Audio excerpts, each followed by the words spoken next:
Can they hear us? No. Okay. Well, I tried Modern Warfare yesterday. And Uh, it still feels like the same COD, but I still like it. Also, wasn't Modern Warfare crashing on Xbox One X's? I think so. I don't really remember.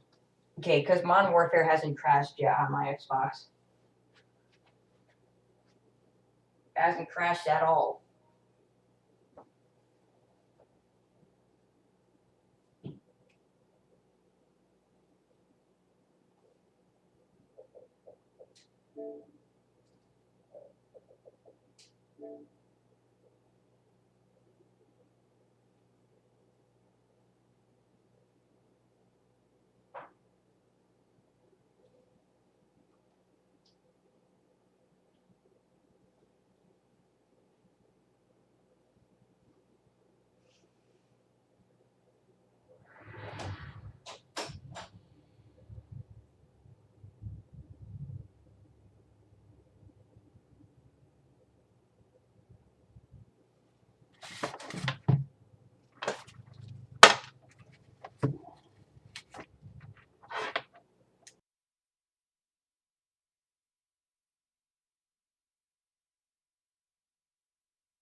Okay. Yo, yo. What is good? It is the Godfather of VR, the ageless wonder, the man Lincoln Clay coming back at you with another podcast. Want to talk about a couple of things. This happened over the past couple of days, VR related. Normally, I would probably wait until Saturday to do this on live from Wakanda, but I thought this was worth talking about today. Uncompetitive, what's up?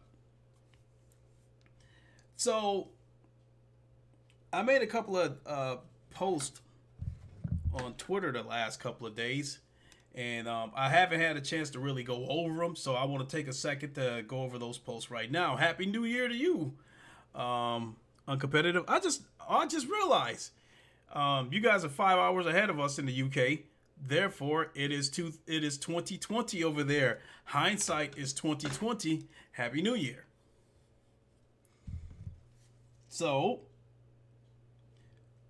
So let me go over these posts that I made. There's only two of them, but um, it points to something else. You know,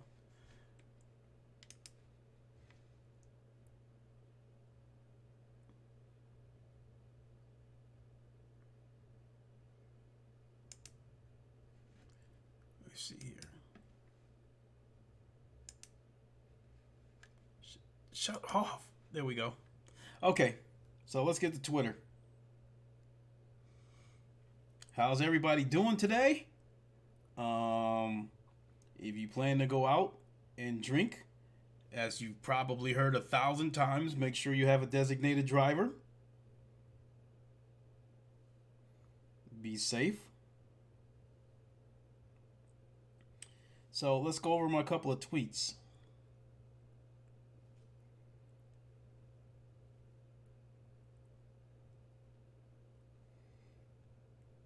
So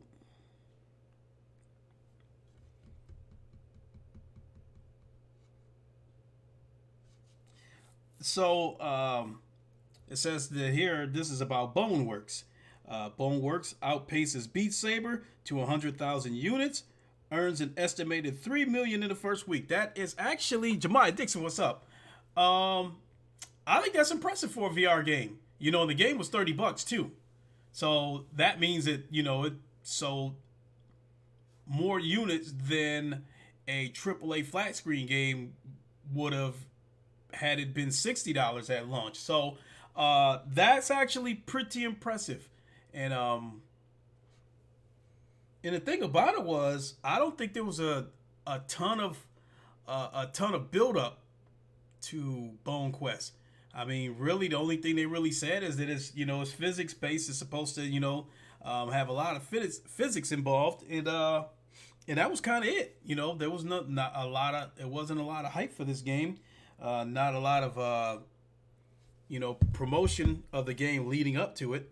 So to do 3 million in the first week is actually pretty good. Not only that, when it released, I think it was the top selling game on Steam that week. So, and then that's the other thing that makes it impressive is that Boneworks is only available on the Steam platform. So it would have sold a few more. It would have been a few. It would have sold a few more units had it been available on the PlayStation VR. And if they could have given you a watered down Quest version of the game, it definitely would have sold a few units over there too. So let me read a little bit about this. Action physics adventure game Boneworks released earlier this month to a strong reception despite little formal marketing.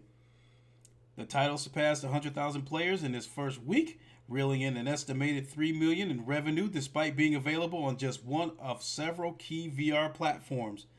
Not long ago, it was news when a VR title reached $3 million in revenue across all platforms more than a year after launch. When Beat Saber launched in early access on both Steam and Oculus PC back in 2018, the indie project made waves for selling 100,000 units for $2 million revenue in its first month, and has since gone on to become, as far as we know, the best-selling VR game to date. So, VR is definitely elevating. I mean, now it's getting to the part where we can talk about sales. That VR is growing like that we can talk about sales. 3 million in the first week. Yeah, I think that's impressive. So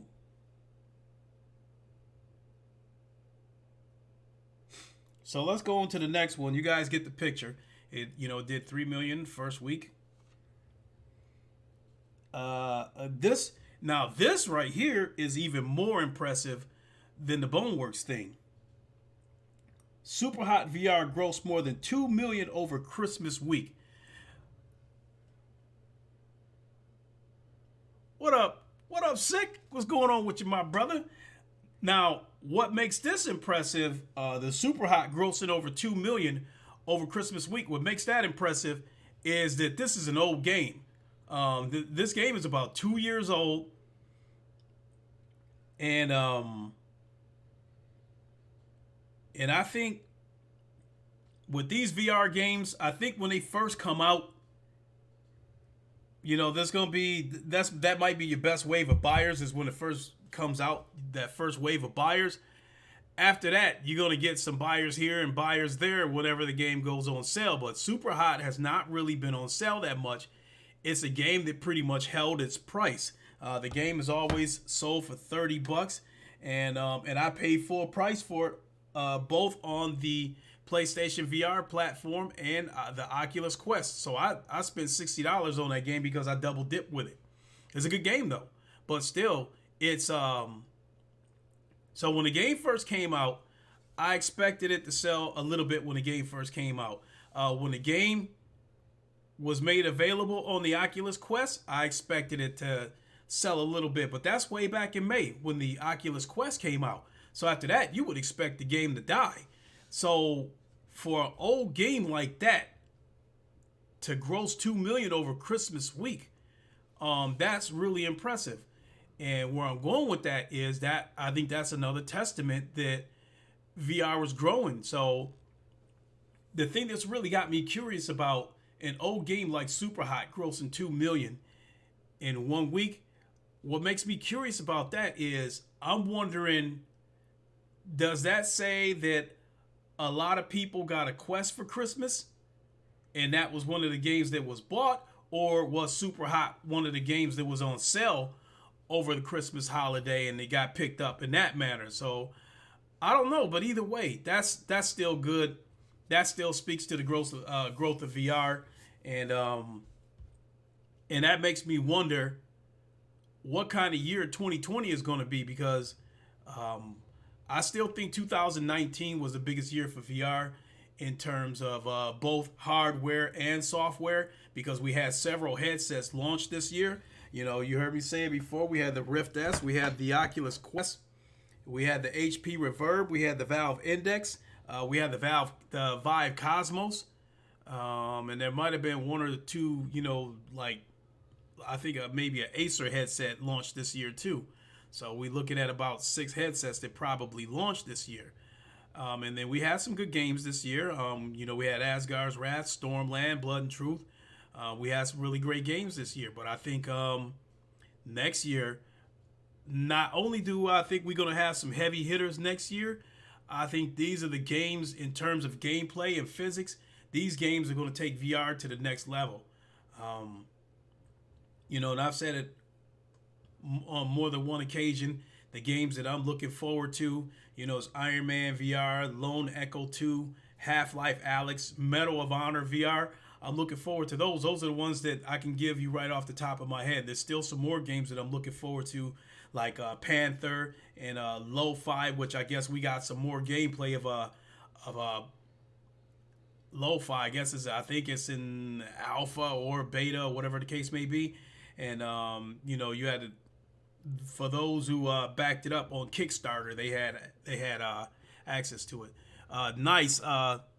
Half-Life Alyx looks lit. Yeah, man. It's like that game sick. That's one of the games that I'm referring to when I'm talking about games that I think could take VR to the next level, because not only did this game looks good, the game looks like it's got a lot of physics in there. You've seen how that hand swept all that stuff off the shelf, you know, the bucket and all that other stuff, where he knocked all that stuff out of the way to get to the bullets in the back.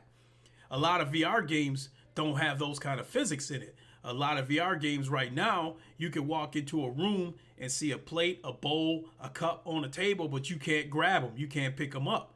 So a lot of people feel like Boneworks is a precursor to what we're going to get in 2020. So, you know, a lot of people feel like Boneworks is going to be a lead off into what Half-Life Alyx is going to be like. So yeah, all those games that I speak of, I think are going to be amazing. Yeah, that VR glove. Yeah, as of right now, it looks like that VR is going to be targeted towards corporations, probably to be used in corporate meetings or something like that, you know. And it probably won't hit the home market for quite a while, because this glove sells for $5,000. But it does look like a neat looking gadget, and I would love to try it. But hey, again, that speaks to the technological advancement of VR. Every year is something new. And I keep saying that VR may not never hit the mainstream, but it's never going to die either, because I said it before, every year at these electronic shows, VR or AR is always at the front.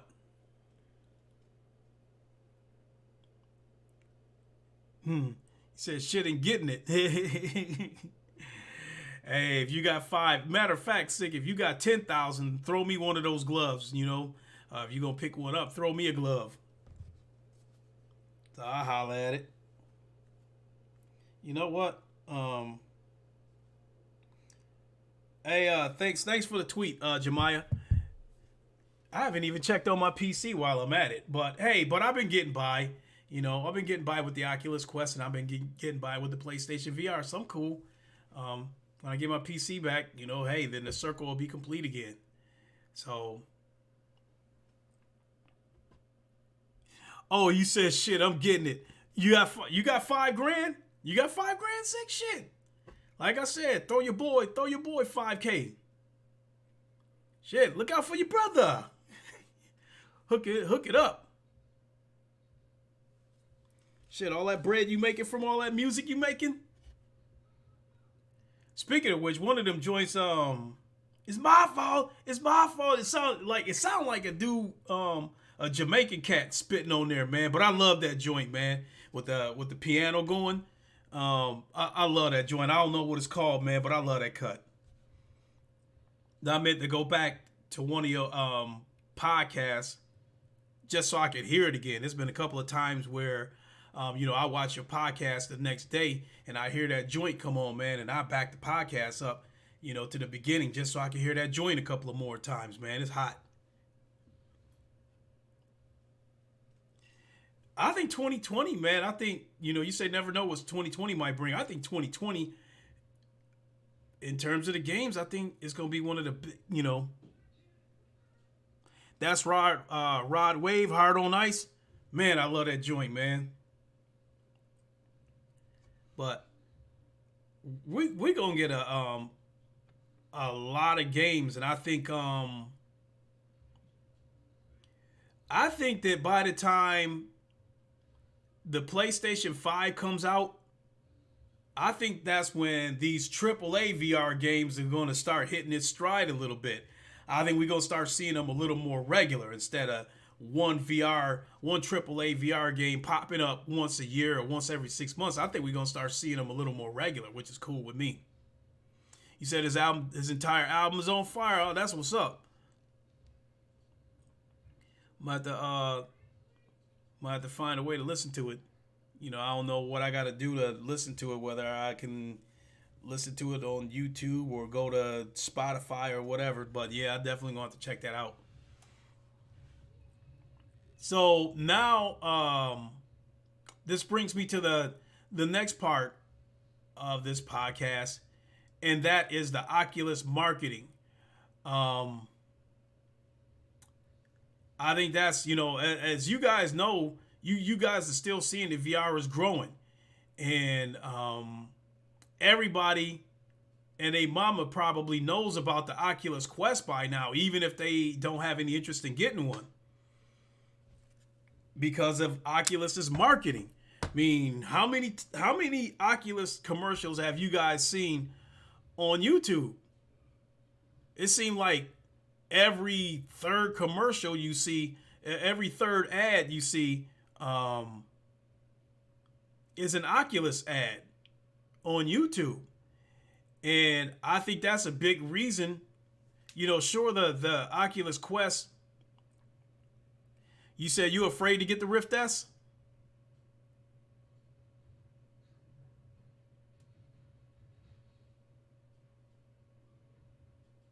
You said you just might go for the Valve Index? I heard mostly good things about the Valve Index, but the only really bad thing that I heard about it is the glare. I guess like I think it may be during loading screens, where it's got bright letters, you got this big ass glare and shit. But other than that, people that talk about the Valve Index say the color is great, the resolution is great, the visuals is great, and they say this got some excellent headphones that comes with it, and then you have several refresh rates with 80, with 80, 90. I think 120, and I think an experimental 144 hertz.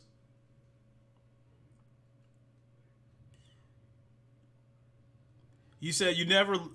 Well, you know what? Maybe I'm seeing these Oculus ads all over the place because I'm probably always looking for VR content on YouTube. Because when you stop and think about it,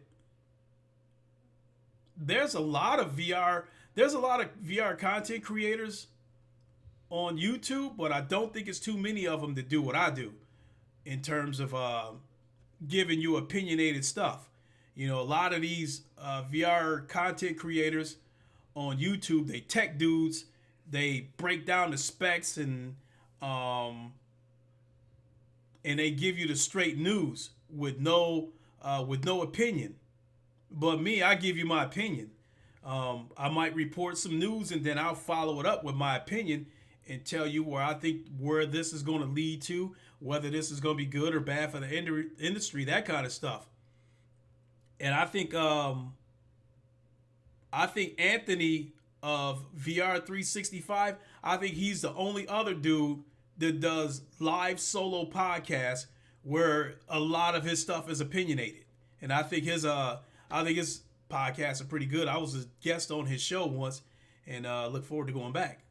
Um, you said you get mass amount of PlayStation ads. Okay. Jemai, you said my coworker just got an Oculus, and then Sick, you said right, but I'm only talking about why are you getting these ads? Yeah, so I was under the impression that maybe everybody was seeing these ads because not only have I seen a few of these Oculus ads, in between the content that I watch, I've even seen them on TV a few times because I know that Beat Saber ad is out there where they show that somebody, playing Beat Saber real quick and then they do a 360 while they still slicing cubes. I know that. I know that's out there. So where I'm going with this is that I think that if Sony would have marketed the PlayStation VR even half as much as what Oculus is doing right now, I think they would have better numbers right now. I feel like they should be over 5 million by now, and I think if they would have done a better job of marketing it, then it probably would be over 5 million. I mean, you could almost count on your hand. You could count on one hand how many PlayStation VR ads are out there. And I think Sony has made some amazing hardware over the last 20 years, but I don't think they really marketed them like that 3D TV I saw. I saw virtually no marketing for that TV. And when that TV was hooked up to a PlayStation 3, along with those 3D glasses, how Sony did not promote that experience was beyond me. I think Sony's got a lot of products that would have sold better if they would have marketed them. You said you don't know about TV. I don't watch TV either. But every now and then I'll watch a basketball game or something, and then, once in a great while I'll see a Oculus ad in there. But make no question, as far as the stuff that I watch, because I really don't watch that many podcasts anymore as far as flat screen stuff goes. I watch your podcast.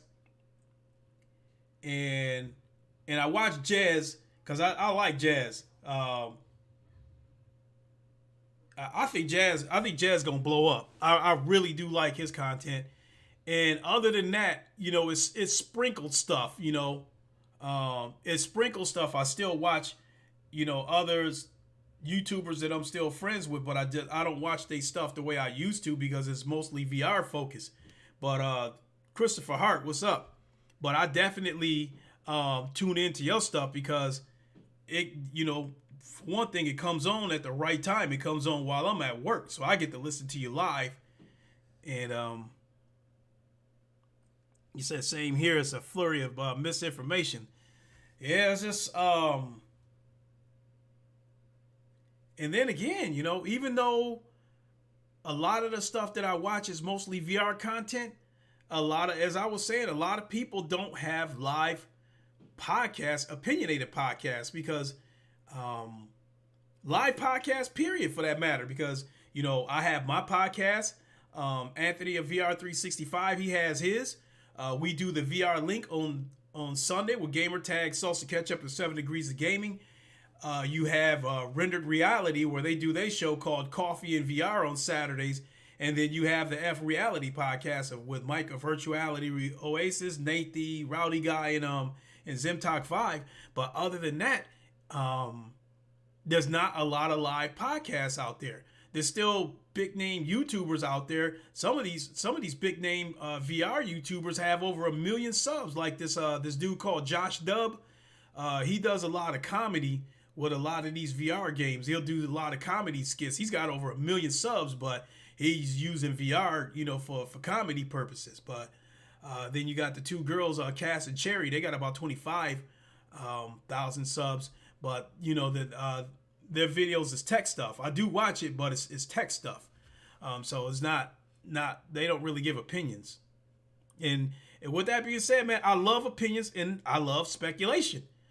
Even if it sounds like it might be ridiculous, I love speculation.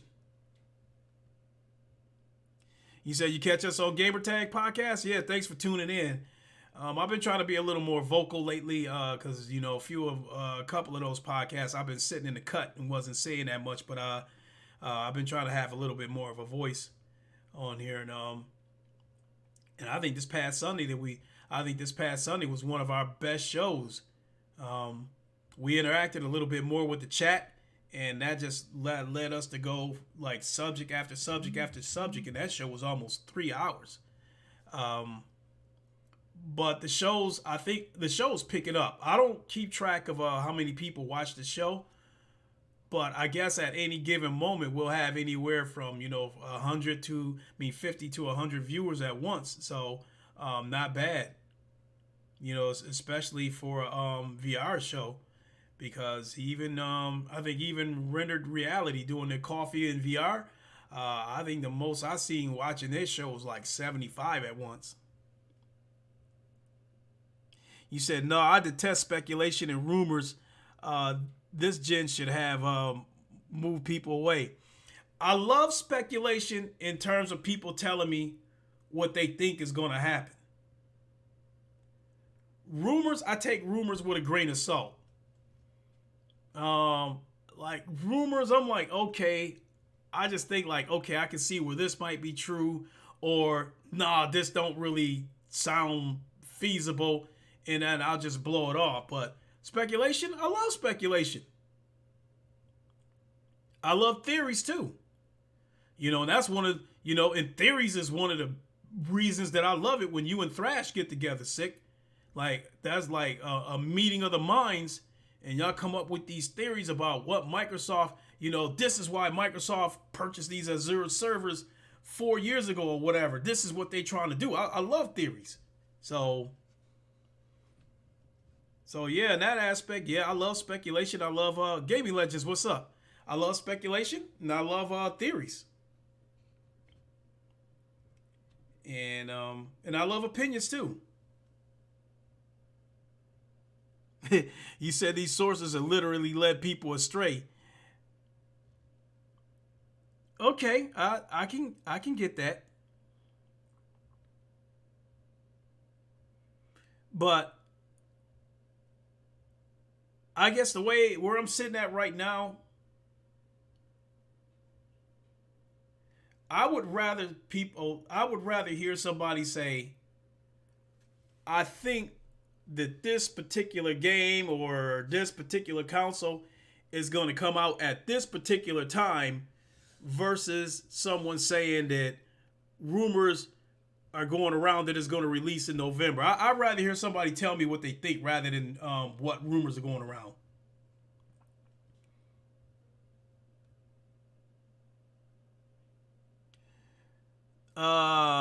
Let's see here. Jemiah, you said, what are you doing to these PCs, my guy?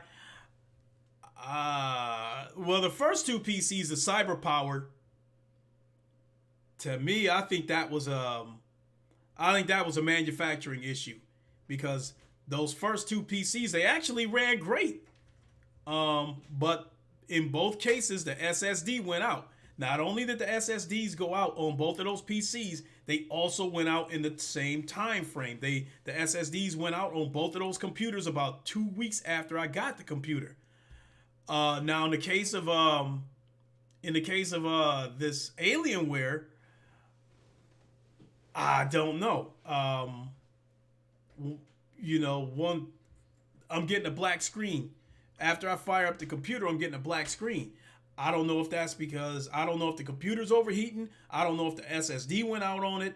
I don't know if some corrupt software was downloaded in it. I just don't know. So I'm just waiting to hear back from Best Buy. But yeah, that's the third PC that done died under my watch. It is what it is, but I love PC gaming. As far as VR goes, I love PC VR. So I'm going to continue to have a VR even if one dies every 90 days on it. That's what warranties are for. Now, if I had to come out of pocket every time one of these things would die, I would have been done after the first PC. So, you said that they tell you what was wrong with your PC? No, I haven't gotten an update. I haven't gotten an updated text from them yet. GPU, I really don't know. Because like with the CyberPower PC, when the first one took a crap and I went into the BIOS, the SATA drive was there, but the SSD wasn't there. And like all the information about all the parts was there. The SATA drive, the GPU, all that kind of stuff, the CPU, but it was no information being displayed about the SSD. And I was like, seems like this information should be getting displayed as well, but it wasn't. It wasn't there. So I was wondering, like, I wonder if the SSD went out. But I had no, I got no knowledge of PCs. So when I took it back to Best Buy, they sent it out. And when they told me, they sent me a message saying that I needed to come in. So I drove there and they told me, yes, the SSD went out. They said, we're going to refund you your money, and from there you can either buy another PC or, just take your money. I said, no, let me get another PC. Bought another CyberPower. Same thing happened all over again. When I took the second one back, I said, this PC did the exact same thing as the first one. So this one, I know that the SSD went out. This is a manufacturer defect. And then this time, they didn't put me through that shit of saying that they got to send it out and it'll be gone 2-3 weeks. They just said, okay, we'll refund you the money. They did it right then and there on the spot. In the case of this Alienware, I'm going through that shit again where they got to send it to Kentucky to find out what's wrong with it. And then they'll go from there. If their first resolution is to try to fix it. If they can't, then they'll refund my money.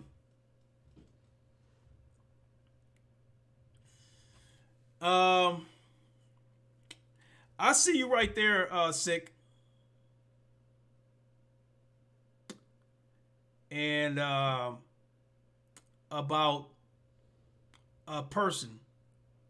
I did it, but I'll tell you why. I'll talk to you about it either privately or in one of the Twitter groups. But I was noticing a pattern. So I found it, I was noticing the pattern with this particular person. And not only that, Titanfall Princess exposed this person as a troll. So, Christopher Hart, Lincoln, I'm trying to get a gaming PC for my mixed reality VR AR headset. Do you think VR pushes the tech too far?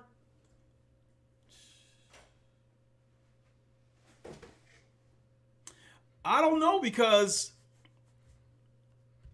compared, like, my PC was way above the minimum specs you need to run VR, because the minimum specs you need to run VR is even though I don't know shit about computers, is very, very low. You need depending on what you plan, you only need a processor as low as an i3. As far as the graphics card goes, you can even get by with something like I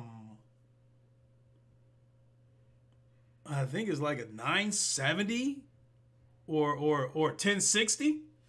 But in my case, I had an i5 9400 and an RTX 2070. And in those CyberPower computers, I had a Ryzen 2700. So all the computers that I had, Christopher Hart, was way above the minimum specs needed. I think one thing that probably could have put a strain on the PC is me playing and streaming from the same PC. I'm playing something on that PC, but I'm also streaming it from YouTube. So when I get my next PC, I'm gonna learn to connect those two computers and stream from this computer, so I don't put any added pressure on the I don't add any, load any extra weight onto the gaming PC. Sick, Lincoln has the hold on. I'm not gonna mention his name. Lincoln, he's not the troll. That's the kid with the squeaky voice.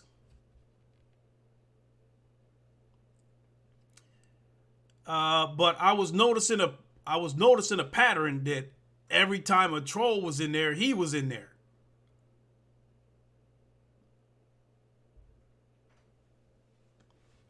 But since removing him, I haven't seen a troll since. And I was actually a little bit surprised. Yeah, that one. Yeah, that person sick. Because Titanfall Princess exposed him as a troll. And yeah, exactly. That's what I'm saying. I know it was him, sick. Because one time he was in Titanfall Princess's podcast, and she was telling him, I know you keep coming in under these sock accounts. And then the stuff he was saying to her, he was like, first he was like, oh, I'm sorry, blah, blah, blah. And then he was like, okay, I won't bother you anymore. But he was still talking to her. He kept on talking to her. And then a couple minutes later, be like, okay, I won't bother you anymore. And I noticed the pattern with him. Big Cloud, what's going on, man? Happy New Year to you as well, my brother. But I noticed the pattern with this dude, sick. Every time a troll showed up, he was in there. And so the latest troll that I had blocked, sick, his name was Big JD. I blocked him, and then the person that we're talking about, after I blocked Big JD, I started handing out more moderator wrenches. So I had made like 3 or 4 more people mods. And this person that we are speaking of offered his services as a mod. But my belief was hell no, because being that he's a troll, he was gonna go on a damn blocking spree and start blocking people left and right. So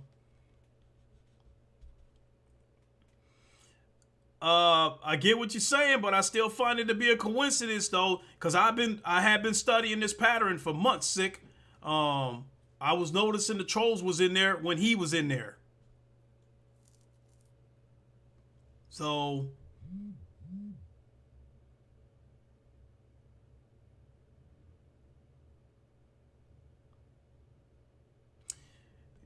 Eclipse, you said I know Jordan did use J-Dog as his name as well. I understand. My real name is Jason Rogers, and I'm 41 years old. Titan Princess.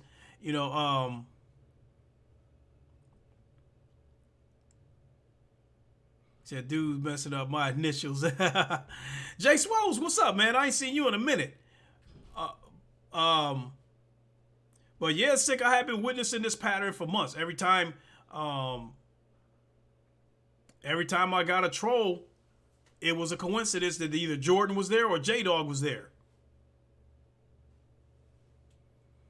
So since removing him, I have not seen a troll since.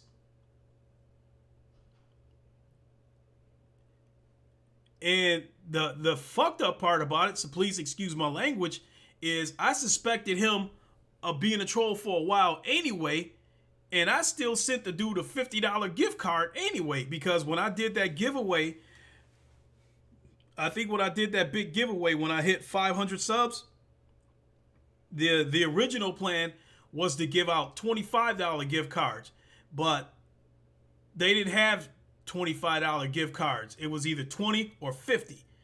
And I didn't want to short them. I told the winners they would get $25 cards. I didn't want to send them $20 cards. So I sent them $50 cards, and he was one of them. And my thought process was that, okay, even though this dude is probably a troll, when I went ahead and sent them that $50 card, I thought, okay, maybe dude will grow up and stop trolling. And the trolls disappeared for a while, but now the trolls have surfaced back up because I've had to block like 3 trolls over the last 2 weeks.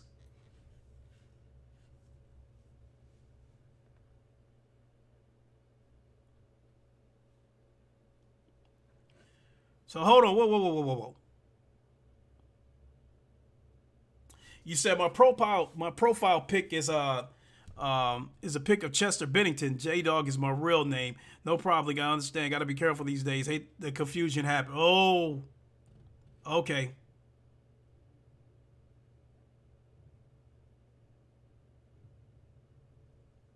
Said Lincoln trying to be a stand-up guy on the internet. So yeah, all right, Eclipse. I'll look into this. And you said your profile is a pic of Chester Bennington. All right, I'll look into it.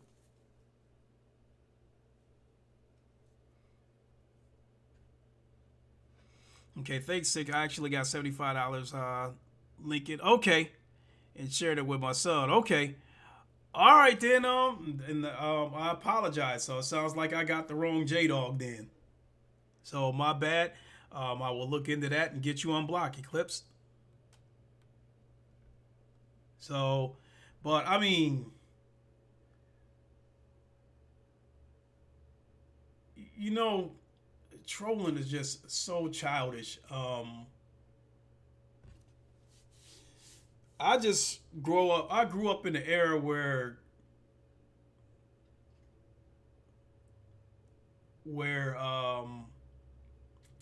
you know how you go out of your way when you're a little kid and you see your older relatives, your aunts, your uncles, and you go out of your way to be a pest. And after a while, they get sick of your shit and they go ahead and whoop your ass and don't care if your mother is there. That's the era that I grew up in. And all right, Jemiah, thanks for popping in. You said you about to be out. So yeah, I grew up in that era, man, where if you went out of your way to annoy the elders, they'll whoop your ass. Well, naturally, I can't whoop somebody's ass across the internet, so. But yeah, it's really childish, you know, and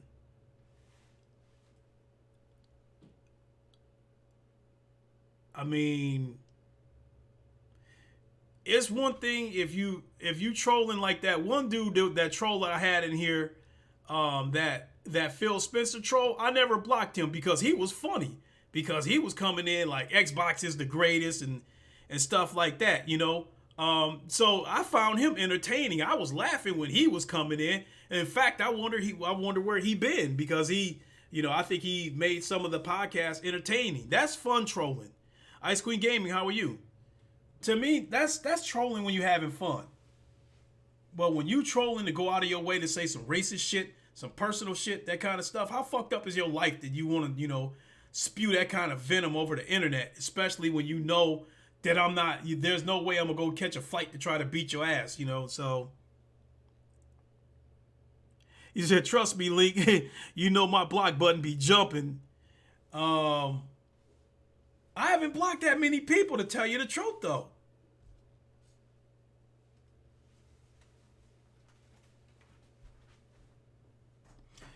Okay, Eclipse. So it sounded like you did. I blocked you accidentally, thinking that you was Jordan. So, all right, man. You know, I'll look into it to get you unblocked. My apologies, because I do feel bad when I unjustly block somebody.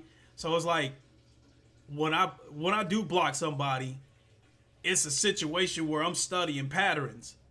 Or if it's a new troll that's coming in for the first time, I'll let the dude run his mouth for about a half hour, 45 minutes, because I want to make absolute certain that this dude is here to cause trouble before I get rid of him. I don't want to block somebody on the first thing that comes out of their mouth. So, you know, and then like, okay, if I was still caught up in the council war, I could understand trolls coming in, because I just like when I came to YouTube, I had no idea just how toxic and how stupid the Xbox community is. But once I got caught up in that, I started understanding that was just part of YouTube, you know what I mean? So at some point I expected it was going to happen. But now that I made the full jump over to VR, you know, there's no console war going on over in VR. So there's no reason for any kind of toxicity going on over there. You know, over in VR, we live as one big community, and everybody's striving for the same goal, to see VR hit mainstream where it can be mentioned in the same breath as a console. And everybody that's a VR content creator on YouTube is trying to do their part to try to help push VR to the forefront. And we all on the same page. Therefore, is like virtually no toxicity. So when this big JD showed up, I don't think this was I don't think this was a random situation where he just decided to walk in on a random podcast and just start shit. I think I was a target. So, but yeah, I'll take care of that. I'll take care of that eclipse. So, for those of you that's still here, I thank you for remaining.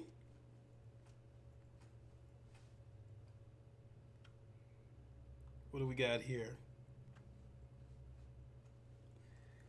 So I don't think I got much else. You know,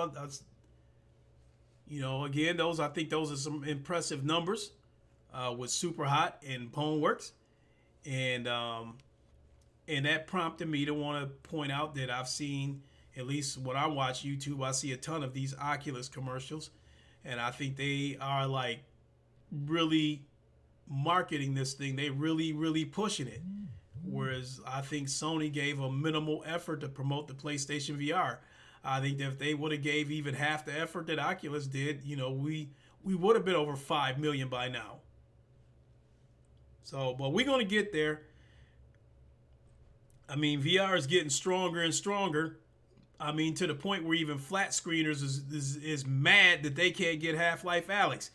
That they want to be able to play this game flat screen, and they mad that the only way you're going to be able to play it is through VR. So, and then we had the situation with Iron Man VR where people got mad that was a that was a VR game. Young was one of them. I watched his reaction from that state of play, and he was at first he was like, "Oh my God, Iron Man!" And then when he saw that it was VR, I was like.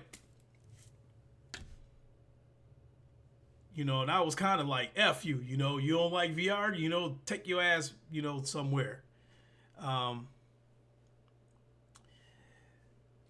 South Memphis, you said, do you think 2020 will bring a new VR headset from Google or Apple? I don't know because I think Apple was working on some AR glasses. I don't know if they're still working on them or not because it seemed like I had heard something where they pretty much stopped working on them. I don't know what's going on with that. Facebook only has to worry about Oculus, so they are investing in the multiple headsets and games, which is great. Yeah. And as far as Google goes, I know they had that like Google Cardboard. I don't know if they're going to come out with a headset because I think they put a lot of eggs into this Stadia basket. So I don't know. I don't know. I feel like they probably got too much focus on, or a lot of the focus is on Stadia to be worried about trying to produce a headset. So as far as I know, there are no headsets slated to come out this year that I know of that was highly marketed.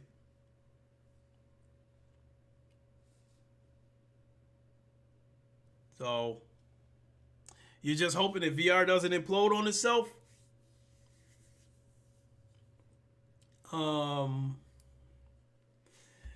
Well, I think when the PlayStation 5 hits, I've said this before too, I think when the PlayStation 5 hits, I think the floodgates are going to open for VR because 9 teraflops, 12 teraflops, whatever it's going to be, the PlayStation 5 is going to be, I think it's going to have enough power where VR developers can release their games on all formats at once. Except for the Oculus Quest, because they gotta water them games down for the Oculus Quest. But For instance, like how I've talked about wanting EA to get on board with VR, to get a fully get Madden fully playable in VR. I don't think that would happen right now because I mean, yeah, I think they could do it for PC, but I think it would probably look like absolute shit on the PlayStation. Um, it would probably be super blurry, and I'm not sure that it would. I'm not sure that it would have enough power to be able to run it. Now, when the PS5 comes out, I think that's going to be a totally different story. I think the PS5 would have enough power to run a Madden fully playable in VR. And if that be the case, then I think EA would take a little bit closer look at VR because if they do decide to get on board with it, then if they come up with something, I think they'll be able to release it on PC and the PSVR at the same time. But right now, no. I mean, because the evidence, the difference between PC and the PlayStation right now as far as VR goes is evident because there's a lot of games right now. Like, there is a shit ton of multiplayer games on PC. There's a shit ton of first-person shooter games in VR. And you don't get that on PlayStation VR. You don't have a lot of multiplayer games on PlayStation VR, and you don't have a lot of first-person shooter games. But here is the one thing that tells you right now that there's a big power differential between PC and the PlayStation is with these sim racers. Because, Quanvo, what's up? You said that Iron Man VR will sell very well, I believe. I hope so. I hope it sells well enough.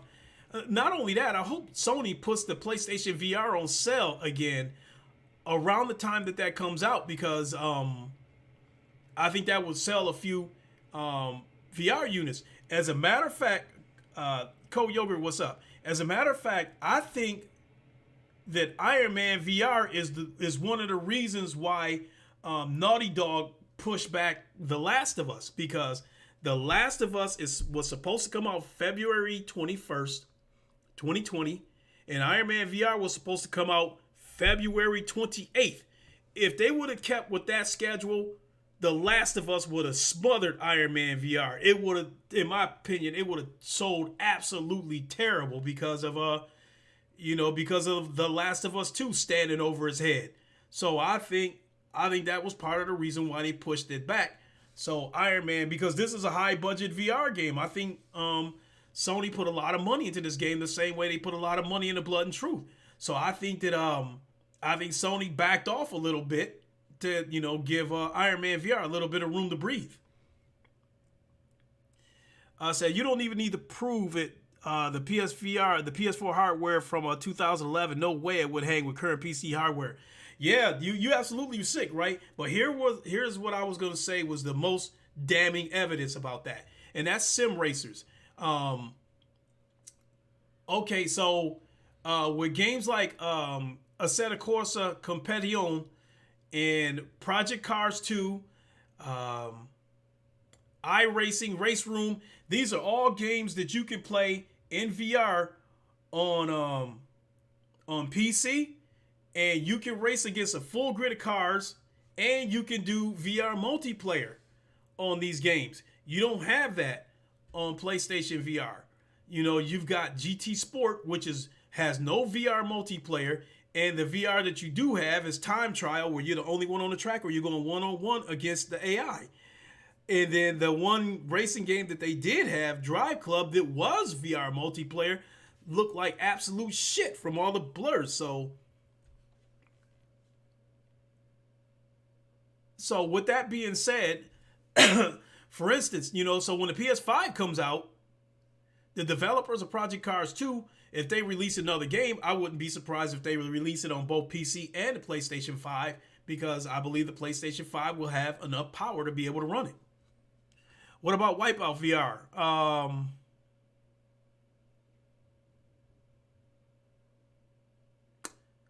Wipeout VR is fun, Christopher Hart. And yeah, that does have VR multiplayer. So I'm wondering if they pulled the same magic that that Hello Games did with No Man's Sky. I'm wondering if they pulled that same kind of magic where they took an entire flat screen game and added VR support for it. But Wipeout VR is fun. It is VR multiplayer, and it actually looks pretty good. So they pulled off some magic on that one, you know. But Drive Club in VR, it looks like dog shit. You know, the graphics are there. It's just the blur. The blur is just awful.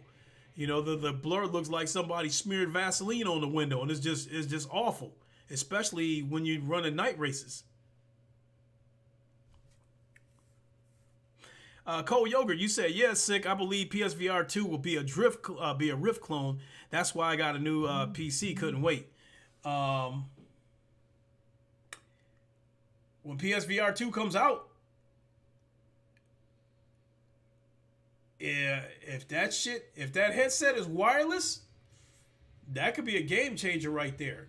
Not only that, don't forget about the patent. One of the patents that I saw also suggested that headset could be wireless because they had a patent that would allow you to wirelessly connect two headsets to one console. So, damn phone updated in the middle of the podcast. Multiplayer base right now is too stretched out with PC, Quest, and VR.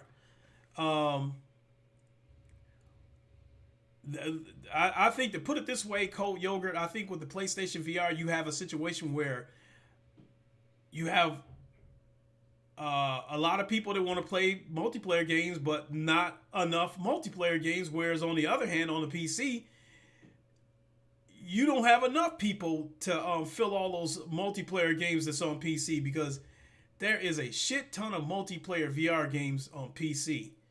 And but to me, you know, to some degree, I feel like that's a little bit of a good problem to have.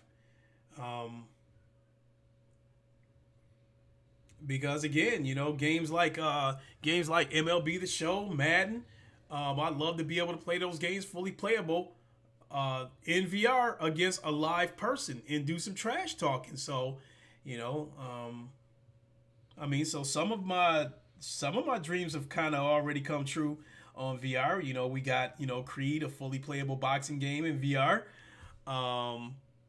where I can fight live people and talk shit. You know, we got VR multiplayer and racing games. We got VR multiplayer and first-person shooter games.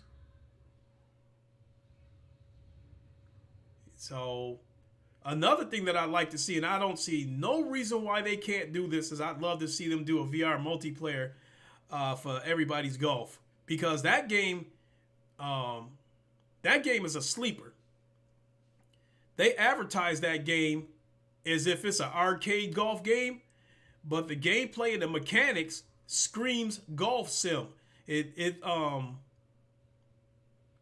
Because of the way the gameplay and the mechanics, the way that game works, you feel like you playing a Tiger Woods golf game rather than some romper room shit. You know, it feels more like a golf sim than it does an arcade golf game. You said Honor and Duty and Firewall are good PSVR multiplayer shooters. I agree. Jay Swolls, he says VR 2 going to be hardware based as Art of the Secret Sauce.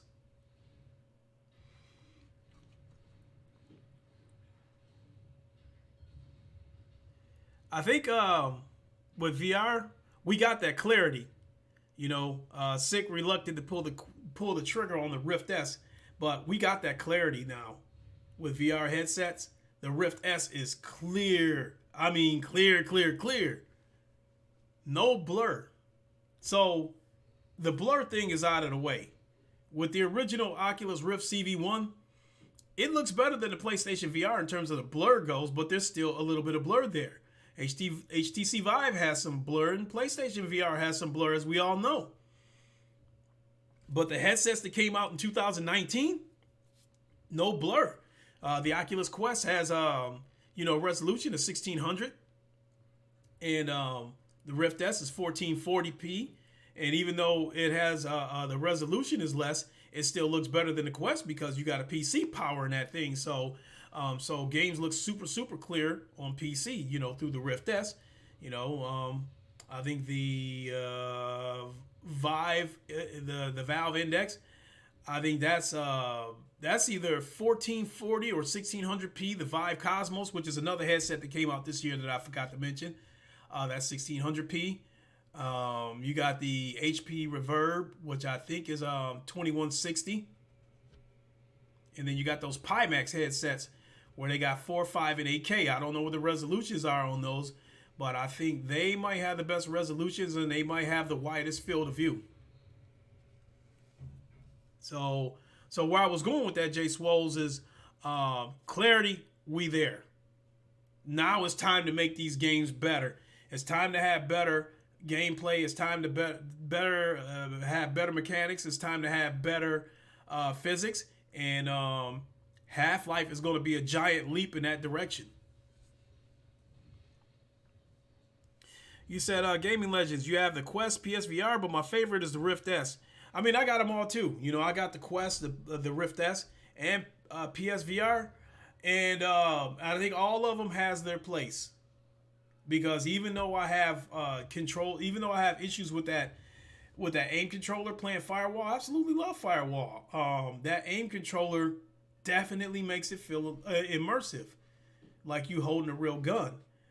The Rift S, I love the clarity of the Rift S, and the Rift S is the most comfortable headset out of those three. The Rift S is extremely comfortable, and then but the Oculus Quest is so convenient. I've talked about that before too, where the Oculus Quest, I keep it beside my bed. You know, I could be taking a nap and then I'll wake up and like, hell, let me play something and just put the headset on right then and there, even while I'm still sitting on the bed.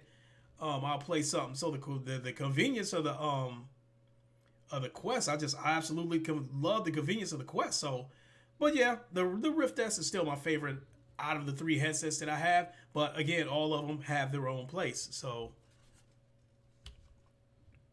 you said, or they can pull it off. Is at this gen difference making. And let me see, Cole Yogurt. You said I'm worried about my pre-built. It's an HP Omen. It's not my place. Just because I had bad luck with PCs, it could have been the way that I was using those PCs. Because I did mention that I was probably putting a lot of stress on those PCs by playing VR games that were probably very demanding and trying to stream these games at the same time to YouTube from this same PC. So it probably put a stress on my PC. So I mean, the only thing I can really tell you is that I hope you bought a warranty with this PC. And Best Buy, I think they got the best warranty policy as far as these retailers go, like Target and Walmart and that kind of shit. I think Best Buy's got the best I think they got the best warranty. I think they got the best protection plan because you bring your shit to them, they'll ask what's wrong with it, and depending on the situation, they'll either send it out to be repaired or let you get another one right on the spot. But either way, it's going to get resolved.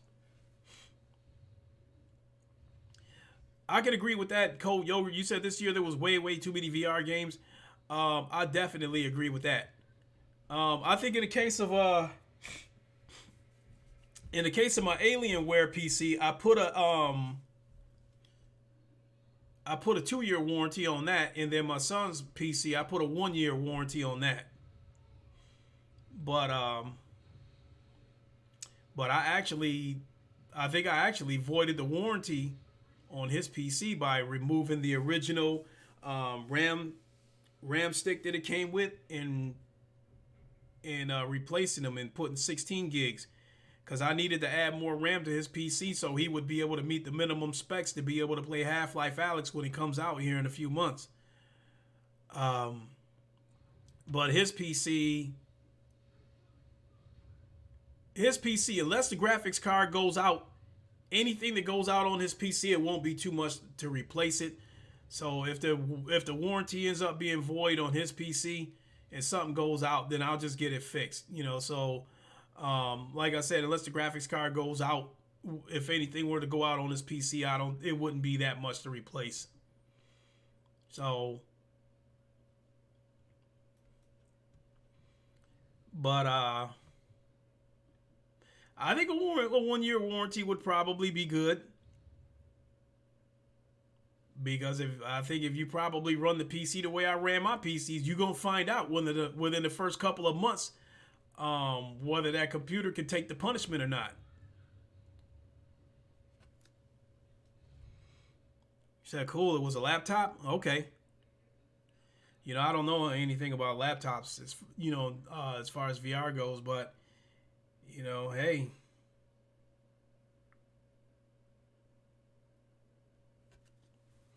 But I think with these new laptops, the Oculus Rift S doesn't have an HDMI cable. It has a display cable on the end of it. But I think these laptops don't have a display port on it. Either that or something with the Oculus cord doesn't work, so you got to use an adapter, like a display to HDMI adapter. What do I got here?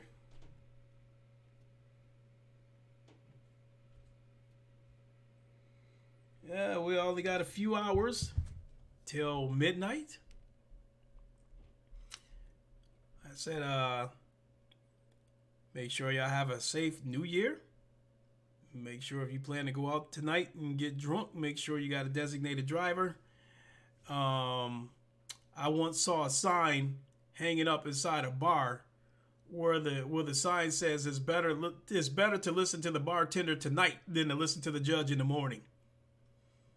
And so I haven't had a ticket. And as a matter of fact, I haven't even been pulled over by the police in 20 years, and I'd like to keep it that way. So I think the cops don't fuck with me because I don't drive the kind of car that draws them to me. I ain't driving, I'm not driving a Monte Carlo with 24-inch wheels on it and shit like that. So.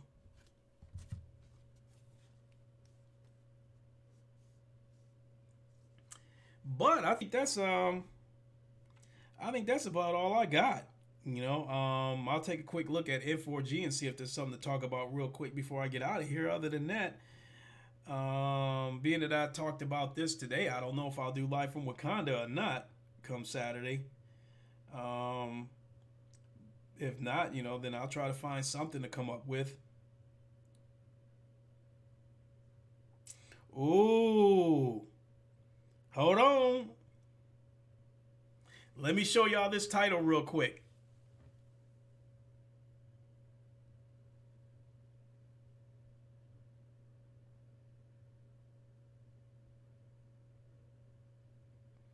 Xbox need to get in the VR game.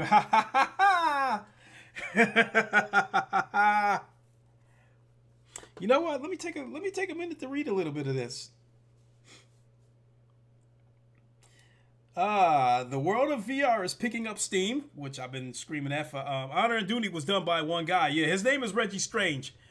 He sent me a code to the game. I have met him before because if you go back and check out one of the VR link, he was a guest. I think we put him in the middle. He was a guest, and I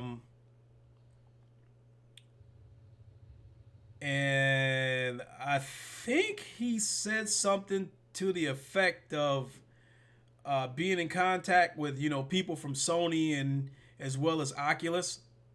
So I mean, if he was to get hired by one of them, I think that'd be incredible. Because one man working on Honor and Duty, and not only that, I think he just added like a 64 player mode to that game. So I think one man working on that game is phenomenal. I also think Pavlov over on PC, I think one man developed that game as well too. So that's very, very impressive. And over there on Pavlov, he has opened the game up to be modded. So there's people add new content every day. So people have made replica maps of well-known Call of Duty maps like Nuketown and added zombie modes and stuff like that to Pavlov. Mimicking some of the Call of Duty stuff. So it's pretty cool. So here we go. So the world of VR is picking up steam, especially now that Half-Life Alyx will take advantage of the technology. Will Microsoft hop on the bandwagon? Head of Xbox Phil Spencer recently expressed that nobody is asking for VR when the topic came up in an interview. This statement might have been made a bit early in the game, as VR seems to be picking up steam as we head into the new year. The fact of the matter is that Xbox will miss out if VR does hit its stride, given Phil Spencer's sentiment. So it is high time that Microsoft arranges priorities accordingly and launches its own VR operation. And I'm telling y'all though, I wouldn't be surprised if Microsoft still has something in place with Oculus. If VR turns into a gold mine, I believe they very well could still flip the switch until Oculus get your ass over here and set up camp right now. They're not going to develop their own headset. They're not going to develop their own games. And I think that was the purpose of them forming a partnership with Oculus in the first place, was to have Oculus bring their headset and their library over to the Xbox platform. And I still believe in my theory that Microsoft probably backed out of it because of how fast Oculus is moving. I mean, listen to Sick. He was considering getting a Rift S, but he's apprehensive about it now because now that Oculus Link cable is out and it turns your Quest into a PC VR headset, now he's wondering if if the Rift S is going to be killed off, because a lot of people have been wondering about that. That's the message. That's what I was trying to say about the Xbox situation. That if they would have followed through with that partnership when they were originally supposed to do it, at the time the Oculus Rift CV1 would have been the headset that everybody would have had to use. That headset has been discontinued. So when Scarlett comes along, if they still follow through with that, if they would have followed through with that partnership, then everybody would have had to get a Rift S in order to experience VR on the Xbox platform. But now that the link cable is out there, the future of the Rift S is like up in the air. So now if Oculus discontinues the Rift, 3-4 years from now, if people want to continue to play VR, then you would have to tell them that they need to buy an Oculus Quest along with that link cable. So with that being said, I think Oculus was moving too fast for Xbox, for Microsoft. I think if it would have been a situation where Oculus would have told Microsoft that yes, we're going to be making the Oculus Rift CV1 for the next 5, 6, 7 years or something like that, I think they probably would have followed through with that shit, because Phil Spencer announced a high fidelity VR in the summer of 2017, if I'm not mistaken, at that E3, and the Oculus Rift CV1 was discontinued. You might as well say it was discontinued last year, but I didn't catch on to it that it was discontinued until I learned that the Rift S was coming out. So, Shats, what's going on? Happy New Year to you. So, you said, no, they compete against Stadia and Nintendo. I'm sure, I get that part. But where I was going with this is that if Microsoft would have wanted to bring VR to the Xbox platform, they wouldn't have had to do a thing. We know how Microsoft rolls. They were not going to, you mean they lied about high fidelity VR? Honestly, I don't know. Part of me wants to say Part of me wants to say that when Phil Spencer first got up there and announced that high fidelity VR was coming to the Xbox platform, I don't know if he knew about the Rift S then or not. But I think the fact that the Xbox One X came out with no mention of high fidelity VR, I think that could also point towards my theory that, maybe Phil Spencer knew that the Oculus Rift was going to be discontinued. Now he can't jump up on a podium and say, look, we're not going to do VR because Oculus is discontinuing the Rift. I mean, because that would have fucked up a lot of shit. So it's just a theory. It's just a theory of mine. My initial thought was when the Xbox One X launched and there was no VR on there, My initial thought was it didn't happen because the Xbox One X couldn't handle it, because look how many games was having frame drops and screen tearing and that kind of shit when the Xbox One X first came out. So that was my initial thought as to why they didn't follow through with the VR. So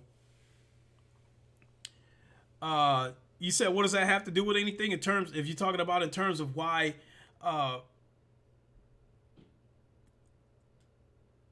it's another theory of mine that I think that Phil Spencer, when he decided not to do it, when the Xbox One X came out and they didn't follow through with the high fidelity VR, I think it was at that moment that he probably knew that the Oculus Rift was going to be discontinued.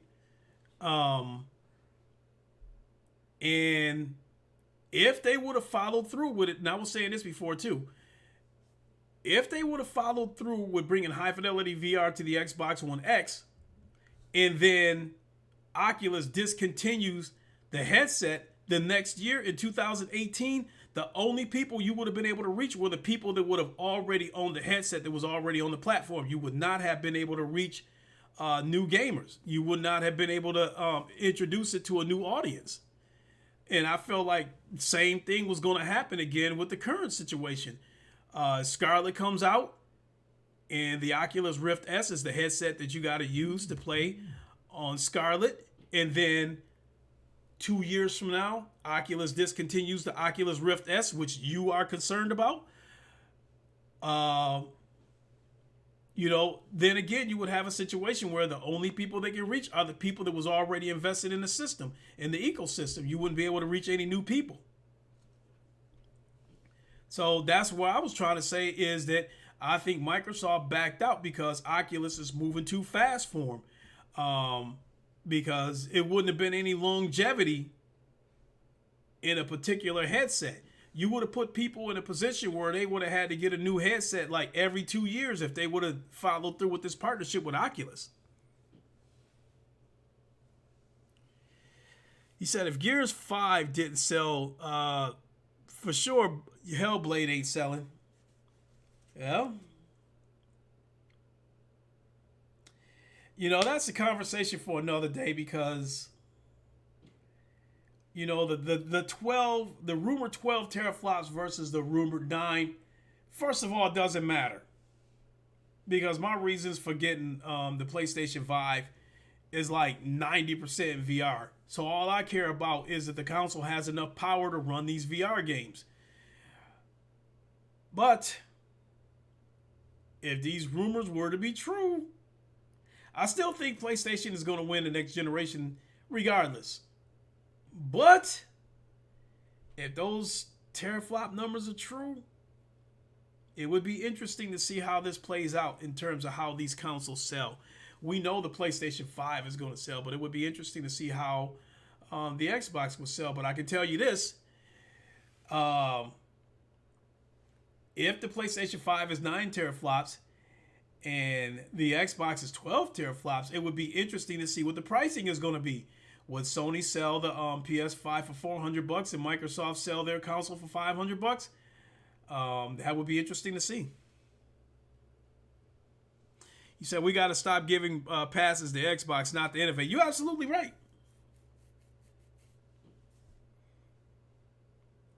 But they dumbass community don't ask for innovation, sick. They want a victory over Sony. That's all that matters to them, and they don't care how it gets done.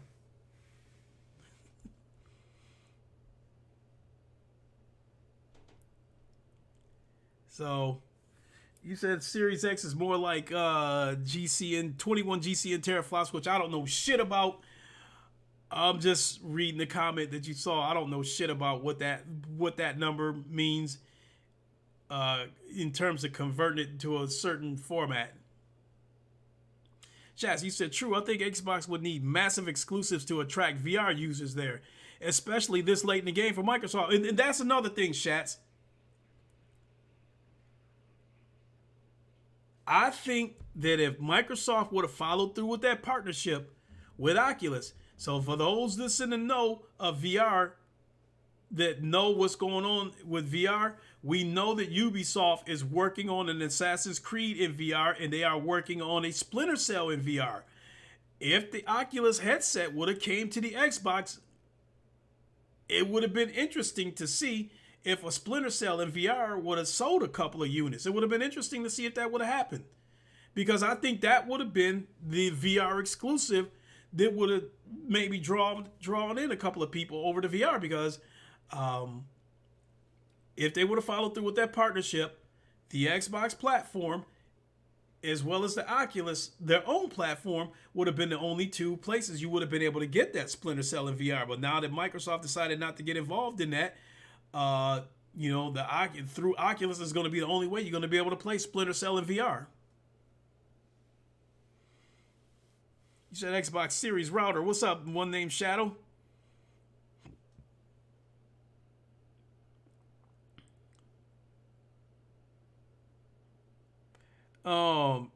Uncompetitive, you look like you got a damn algebra calculation up there. PS5 equals 5.68 CG in teraflops, in quotations, 9.2 RDNA. I don't know that shit. I'm not gonna act like I do. I don't know shit. So, hey, but for those who do know, thanks for filling us in. Damn, shit getting scratchy. PUG, what's up? You said PlayStation Plus podcast is easier to say when Players United Gaming. Also, I'm distancing myself from gamers or anything gaming because I don't want to be lumped in with these fake gamers. Hey, join the VR community, man. There you go. Join the VR community. We all, for the most part, we all one big happy family. Now, don't get me wrong. A lot of these Quest people are starting to try to like break off a little bit and like form their own groups and kind of like have their own cliques. But everybody's still under the same umbrella though when it comes to VR. Let's see here. Your Cold Yogurt. You said Phil just wants to keep VR down. Luckily, Oculus and Valve is doing the heavy lifting for him.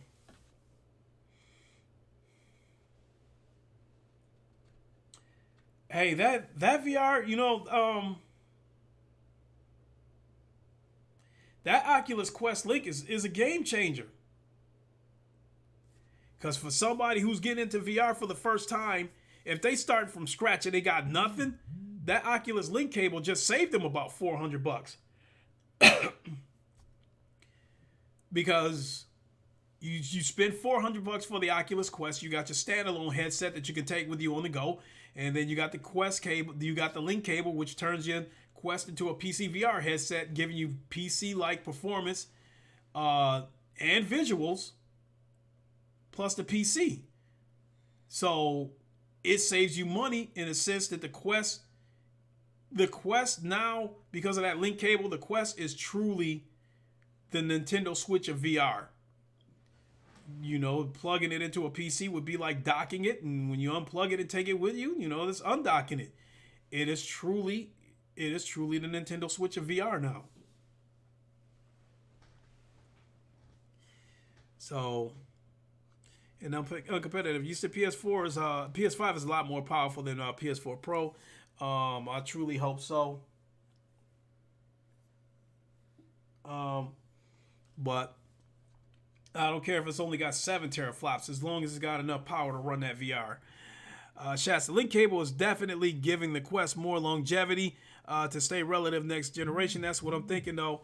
But it's going to be interesting though, Shasta, to see how long the Quest is going to rule the standalone VR landscape because of this Qualcomm shit that I'm hearing about. That's supposed to be the chip that's going to be in some more standalone headsets that's supposed to be coming out here. And I guess they already got like 5 companies that's going to invest in this. And they're saying that, the earliest one, we could see a competitor to the Oculus Quest as early as late 2020. So the Oculus Quest, about 3-4 years from now could be just another standalone headset competing against 4 or 5 other headsets. So that's going to be as far as the headset goes, sick. That's going to be your next wave of saturated headsets is when when this Qualcomm shit kicks in and all these new standalone headsets get built, and we start seeing a wave of standalone headsets, I think that's going to be the next wave of headsets that we're going to be coming in the next few years. Yeah. I mean, I've seen a couple of headlines about this Qualcomm shit, but I really didn't read about it. It was Anthony of VR365 that was reading up on this shit and was saying that, like 5 companies are going to be making standalone headsets to compete with the Oculus Quest. So right now, the Oculus Quest rules the standalone headset landscape right now because they're the only true standalone headset. I don't consider the Oculus Go or that Samsung Go shit, Gear shit, or whatever, where you put your phone inside a headset. I don't consider those true headsets. So right now, the Quest is ruling the landscape by itself, but that could change, as early as late next year when the first one comes out to compete with them. So, but once all these other headsets come out, that's going to take us back to that situation where pricing content is going to be key. Impatient Fire, what's up? What up? Cold Yogurt, you say Oculus is slaying Sony with upcoming tech. PSVR won't be able to do anything. They do prep things in advance so they can deviate their plans.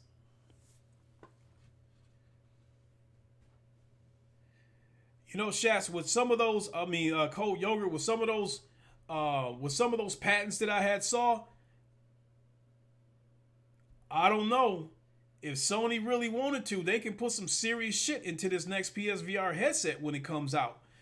Because we've seen patents, as I said, we've seen patents suggesting that you might have 2 wireless headsets that could be Bluetooth connected to one console, so you could have 2 VR headset wirelessly connected to one console. They also had patents that suggested that that this headset is like basically going to be able to like read your vitals, your pulse and shit like that, and through your pulses and shit like that, it's going to be able to tell when you get motion sick and recommend that you take a break. We also saw patents, suggesting the eye tracking, because I think the Vive Cosmos is the only headset out there right now with eye tracking, and that only works for the dashboard. It doesn't work in game. So we could see eye tracking coming from the PSVR 2, where whatever you are looking at is going to have a higher resolution, and whatever you don't look at, the resolution is going to be lower in the background. So it will help the headset maintain a higher and consistent frame rate. So there's other patents out there that suggested it could be wireless. That looked like the drawing looked like it had a battery pack in the back of it. So if Sony really choose to, they can put some serious shit into the next headset, whatever they choose to build. The question is do they want to make this thing affordable so we can try to appeal to the mainstream? If that's the case, we probably won't see half of these damn features that that we've been seeing on these patents.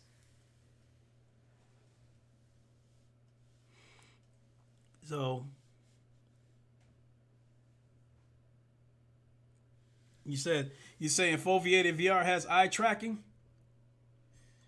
Now, I think there's a rumor right now. I can't remember if it was I heard about an article suggesting it, or if it's a rumor. I think there might be a rumor that the Oculus Quest, one of its future updates, might be eye tracking. Yeah, Impatient Fire. PSVR 2.0 will be fire. He said Sony is a hardware company. I wouldn't rule them out when it comes to staying in the date with the latest VR tech. Like, bottom line, putting it bluntly, I think if Sony chooses to put the money, the research and the development behind whatever it is they make, and if they really wanted to, I think they could make a headset that would blow all this other shit out the water. Especially when they're going to have a console that's going to be able to run the shit. So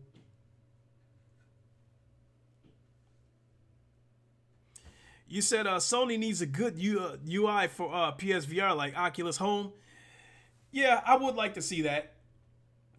You know, and that's the one thing. That's the one thing, Gaming Legends. Once PlayStation VR started to pick up a little bit, people were under the impression that the PlayStation Home that was on the PS3, a lot of people wanted to see that come to PlayStation VR, which I think that would have been cool because you have experiences out there like that right now with VR chat and alt space and rec room stuff like that. You got those socials experiences out there right now. So to me, it seemed like it should have been a no-brainer that Sony should have brought that back. But you know, hopefully we'll see something like that next generation. Let's see here. What do we got here? Damn, if only Sony made touch-like controllers that can snap into a case and make it like a DualShock. You never know, because that was another patent, Cold Yogurt. They had another patent that looked like a bracelet that wraps around your wrist, and this patent suggested that this bracelet that goes around your wrist has cameras in it, which would allow you to basically, that was going to be their version of hand tracking that was going to allow you to play games without having a controller in your hand. So, like I said, if Sony really wanted to, they can make some shit that they'll blow everybody out the water. You know, they got the team to do it, and they got the money to do it.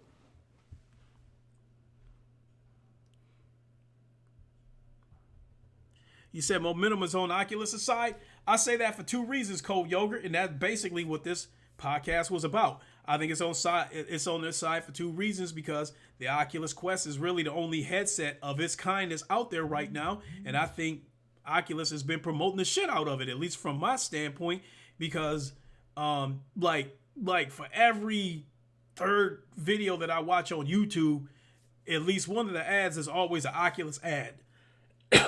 So from what I'm seeing, I see a ton of Oculus commercials, Oculus ads, advertising Beat Saber and whatever else. So and I think those two went hand in hand to build up the momentum that Oculus has right now. And it's kind of no accident that they're where they're at right now, because earlier this year I read an article and I posted it on Twitter that said that the Oculus headsets account for 51% of the headsets that's being used on Steam. So their headsets are selling. You said, remember PS5 flip-flops, infinite flops? Cold Yogurt, you said you would kill for Days Gone VR. You know what?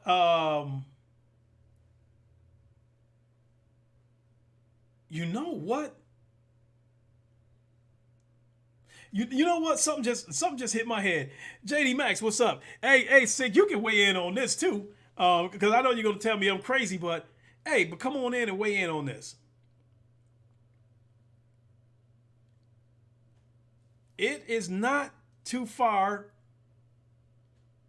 Cold Yogurt. It is not too far out of the realm of possibility that when Death Stranding comes to PC, that somebody might do a VR mod for it.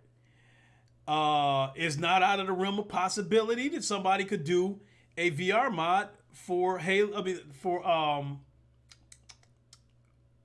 Detroit Become Human, because we already got mods out there for Grand Theft Auto 5. You know we got that mod out there right now. You can play Grand Theft Auto 5 in VR right now.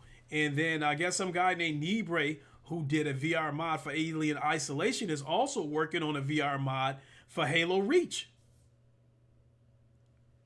And with that, and from what I understand, you're going to be able to use the touch controllers, and you won't be confined to having to use like an Xbox controller. So yeah, JD Max, you said that's a possibility for sure, especially a Hideo Kojima game. That's not out of the realm of possibility. So with that being said, if a game like Days Gone were to go to PC, it's not out of the realm of possibility that somebody would do a VR mod for it.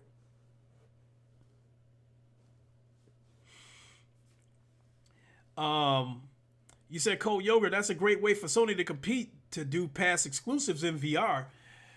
so to speak, that's what I hoped was going on when we learned that Guerrilla Games was working on a new game, and I guess people from the Rainbow Six team had joined them to work on this new game.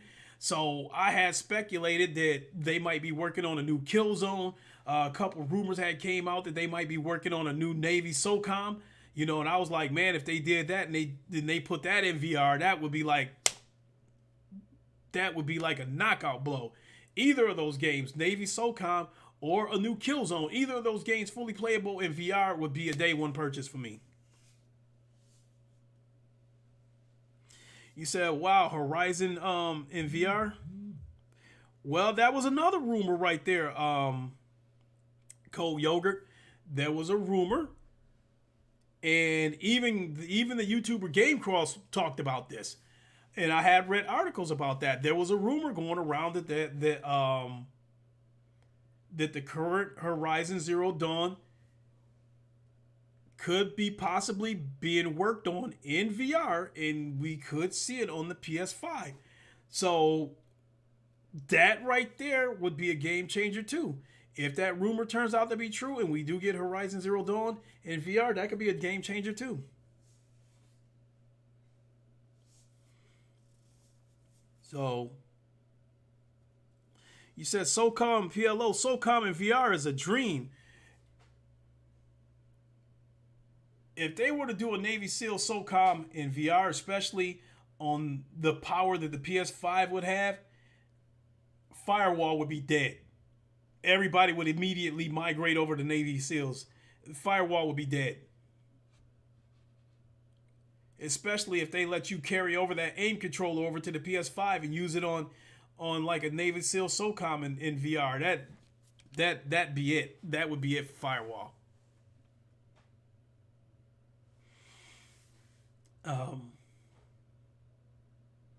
So yeah, I think a lot of big things are going to happen when the PS5 comes out as far as VR goes, and I'm hoping that the new GT Sport, whatever title they decide to give that game, GT Sport 2, GT7, whatever the game may be, I'm hoping and I am expecting that this game will have a VR multiplayer, and I've said that before in the past too, that if a game like GT Sport, if that would have had a VR multiplayer, and Sony would have had more first-person shooters on the PlayStation VR format, I'm not entirely sure I would have bought the PC. Because I think the PlayStation VR would have supplied me with enough content that I wouldn't have felt like I needed the PC. But, you know, I'm glad I got the PC, and I'm here to stay, you know. With PCs, I'm here to stay. Because, you know, VR on PC is a whole new world. It is a big world.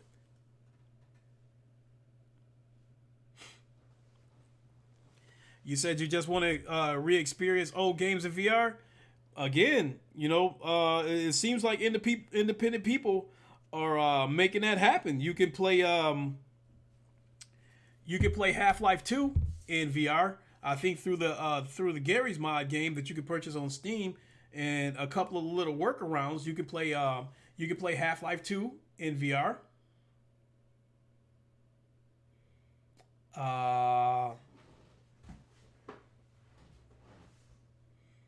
I know there was another VR mod out there, but What about Minecraft? yeah, Minecraft's in VR. I don't know who's responsible for that mod, but yes, Minecraft is in VR. I've watched my son play it. The Java edition, though. Mm-hmm. Dead Space VR, hell, Shats, again, another game that if it were available on PC, it would not be out of the realm of possibility.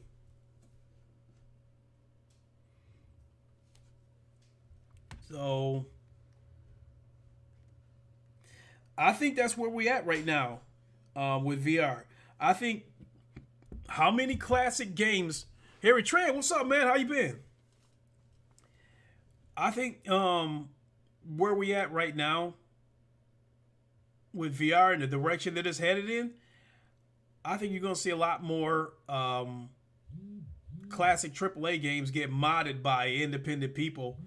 and get a VR mod. So hey, more choices, more choices for VR. So a full campaign for Ace Combat 7 VR would have been great. Yes, it would have.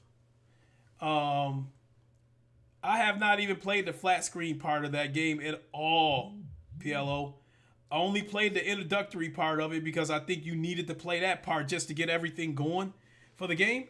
But after that, every time I touched it, it was VR. I have no interest in playing the flat screen campaign of that game. And then the latest DLC that I think is called the 10 million something, whatever the new DLC is that just came out for Ace Combat 7. So I guess from what I'm hearing, Sony kind of did some fuck shit, and kind of advertising it as if it's like VR DLC, but it's not. That's kind of what I'm hearing. But I'd have to look into it. Harry Tran, yo, where's my Grand Theft Auto 5 in VR on PS4 and PC? It's not on PS4, but it's on PC. So you must have just got here because I just mentioned that a few minutes ago. You can play Grand Theft Auto 5 in VR on PC.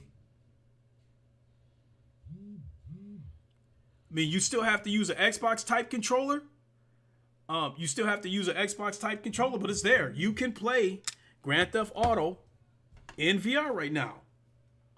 And the only reason why I never got around to doing it is because I just didn't feel like, because with these VR mods, you have to go download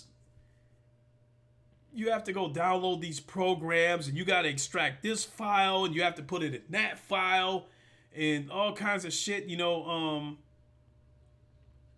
which I could have done it, but I just didn't feel like it. I could possibly do it when I get my PC back, though.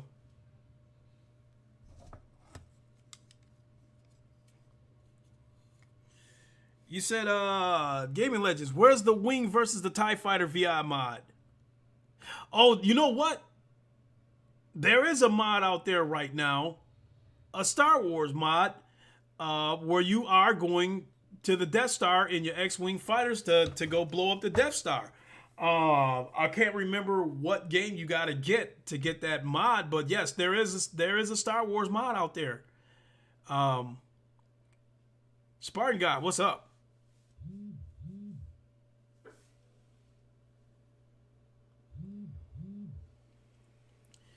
PLO, I think Rockstar is well aware of this VR mod on Grand Theft Auto, because I tell you why. I found this to be a coincidence. Once the word got out about Grand Theft Auto being modded and you could play it in VR, I found it to be a coincidence that all of a sudden Grand Theft Auto went on sale on Steam. That tells me that Rockstar knew about this VR mod, and they probably saw that as an opportunity to sell a few more copies of Grand Theft Auto, so they put the game on sale so people would run out and get it. That is my belief. So, so I do believe, these big developers are, these big publishers, they are well aware of these VR mods that's going around. Matter of fact, CBS got after somebody and made them take a mod down. I guess they did a Star Trek experience where they built the entire Enterprise, the NC-1701D from the Next Generation. They built the entire ship, and you could go through on a tour through the entire ship. And CBS got word of it and told this dude to stop it. So the dude was trying to work with CBS to try to get a license, and he was like, I'm not even trying to make any money off of it, but hey, if it makes any money, you can have the money from it. They was like, nope, kill that shit right now. And then the dude got letters from CBS's lawyers, so he had to shut it down. So unfortunately, I didn't get a chance to check it out before he took it down.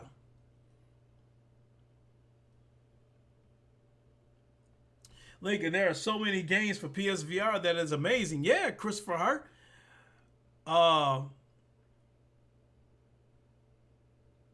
But I would say that right now, PSVR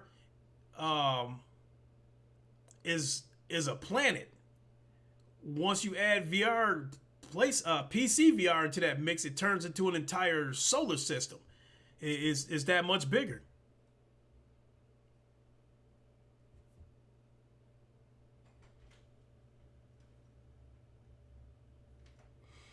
You said, Cold Yogurt, all I need is to find the right gaming PC, and I'm hooking up my Samsung Odyssey VR to start my PC VR journey.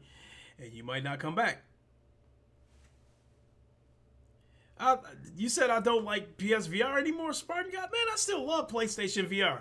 Everything has its place now, though. I have the Quest, I have the PlayStation VR, and I have, and I have PC VR. And every one of them has its place.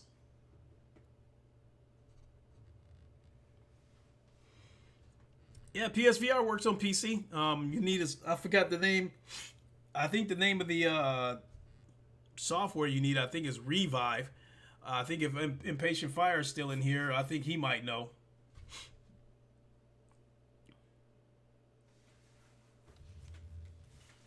And so you said, and Cold Yogurt said he got the HP Omen for Half-Life.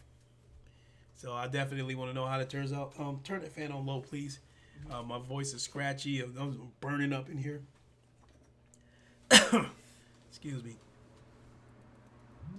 Oh, shoot. I thought my drink was here the whole time. This shit probably warm as hell now.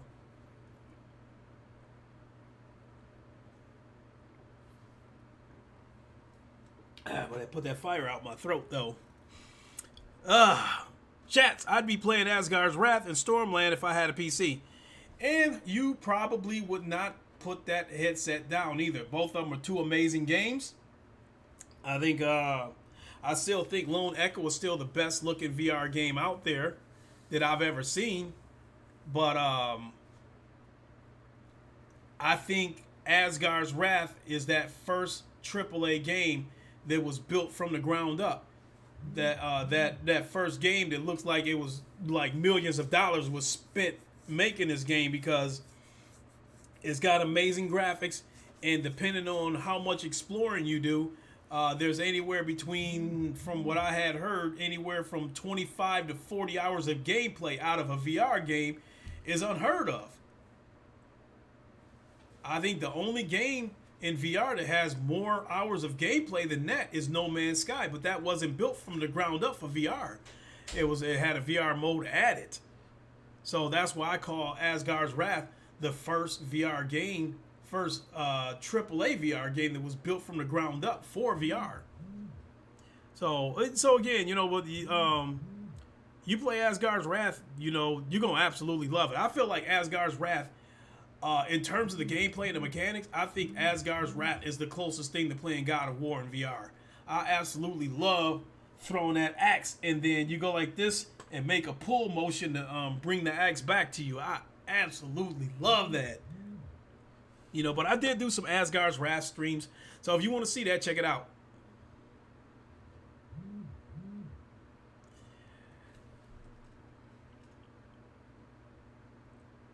You said, Spartan guy, you said Microsoft would buy HTC just for pads. I don't know if y'all know that or not. Microsoft designed a headset, these mixed reality headsets that's out there. Microsoft built, they designed them and then licensed them out to third parties. Like that Samsung Odyssey. That's a Microsoft design. I believe even the HP Reverb might be a Microsoft design, because both of those are mixed reality headsets. I believe that the Oculus Rift S could be possibly a headset that might have been, designed by Sony, that was licensed out to third parties, because I do know that Sony did design a headset and they licensed it out to Lenovo to allow them to build their own headset. So,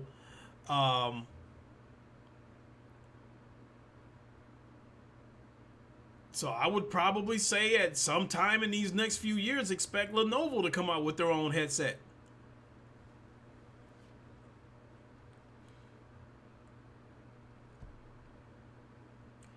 Shaz, you say everybody's sleeping on the Labo VR. Oh my God.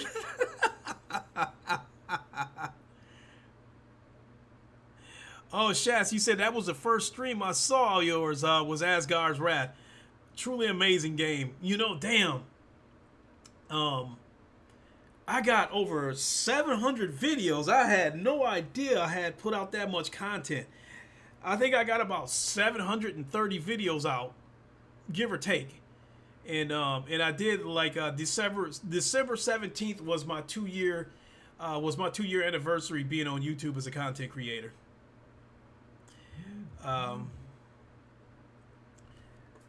Christopher Hart, you say one of the best free multiplayer online games on the headset is Rec Room with cross-platform play.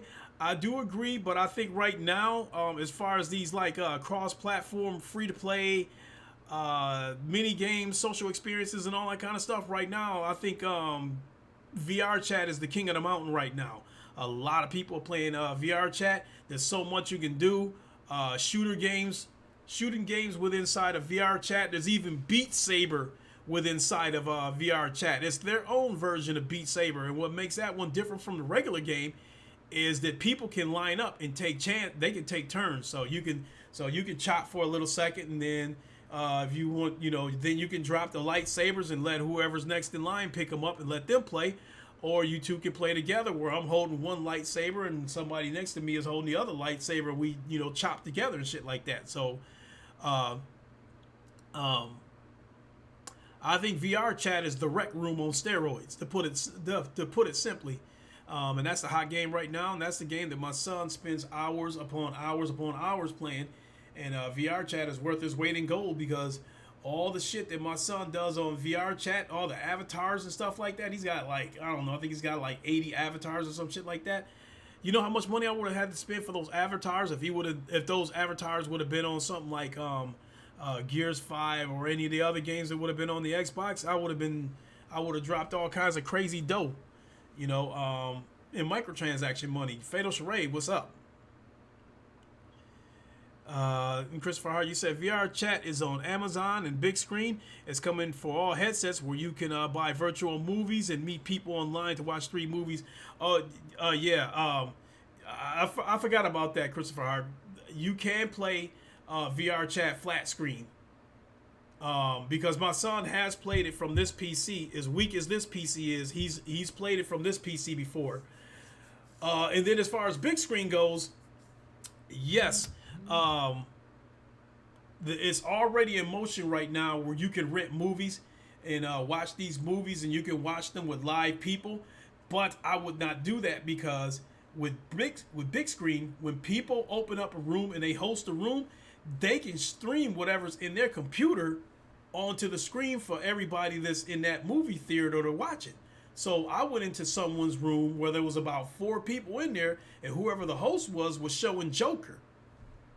So why would you pay for movies on big screen when you can go into somebody's room and watch it for free?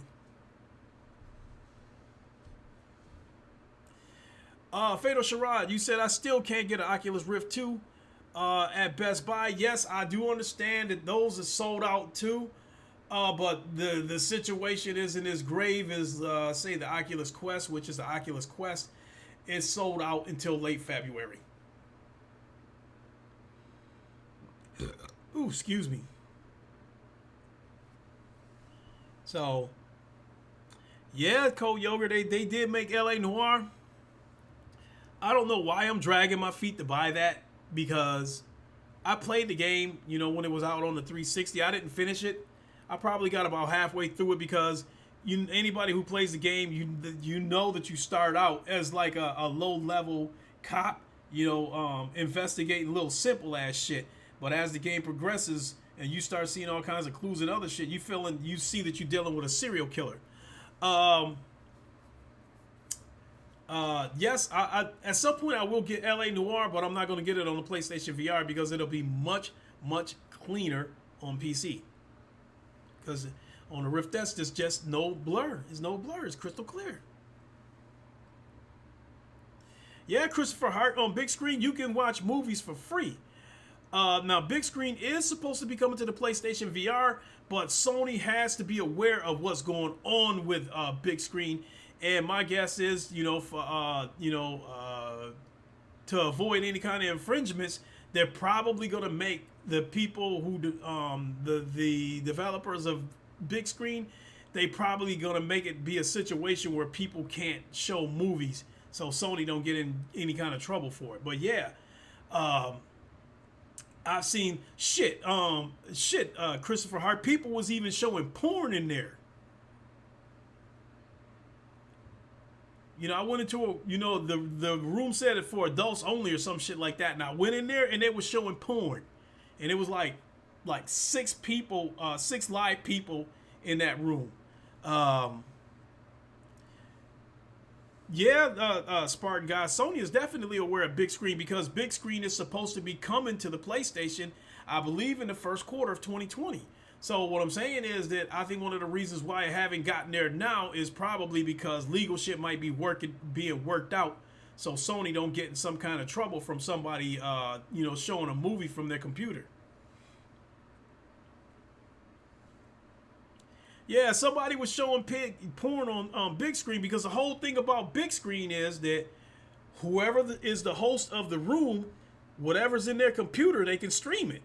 You know, they can show you a slideshow if they want to. They can show you home videos that they might have stored in their computer. They might have, they can show you movies that they got downloaded in there. So that's the whole thing about VR chat is they can show you what's on their computer. So you're liable to see anything on there. And then when people like whoever was showing the Joker, I'm assuming that they got a hold of that movie through pirated means, and that's probably how they were able to show it. So he says Sony are the real bad man, like Jim Ryan. Nobody's gonna get in trouble. That's just a theory, Spark God.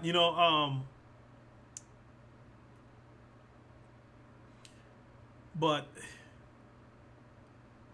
yeah, I think if they were to bring VR chat over to the PlayStation VR, I think that'd be a wrap. I think Rec Room would be done too. Nobody would fuck with Rec Room anymore either.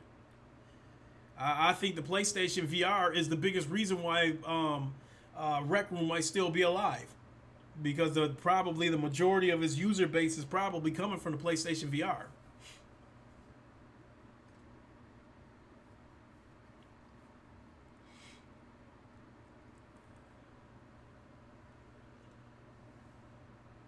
So, what time do we got? 9 o'clock? I wonder if the round table's going to go on tonight.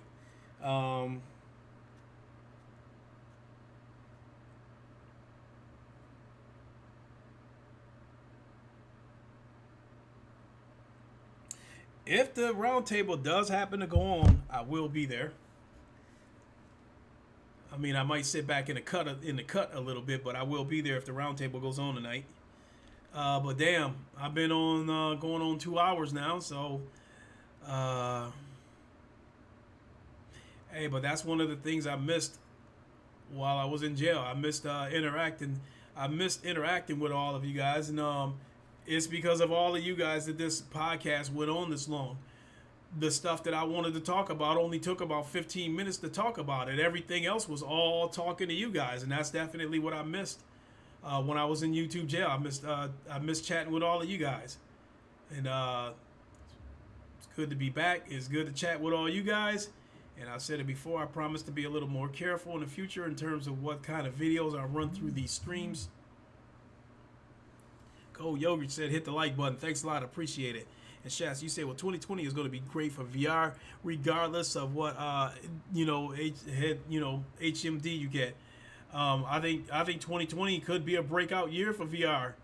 I think VR is reaching a wider audience. Oculus is doing their part marketing VR. We got some amazing games coming out this year, because I think Iron Man and Half-Life Alyx are 2 games that could make people possibly want to go out and get a VR headset just to play those games. That matter of fact, people are pretty much saying that the biggest reason why the Quest and the Valve Index is sold out is because of Half-Life Alyx. People are scrambling to get a headset to get ready for Half-Life Alyx. And I think Iron Man VR might sell a few units. Respawn is doing my Medal of Honor in VR. We'll have to wait and see how that one is. Quest with Path of the Warrior. Yes, Path of the Warrior is a very, very fun game, and it is cross-buy also. You said you keep forgetting about Iron Man VR, yeah.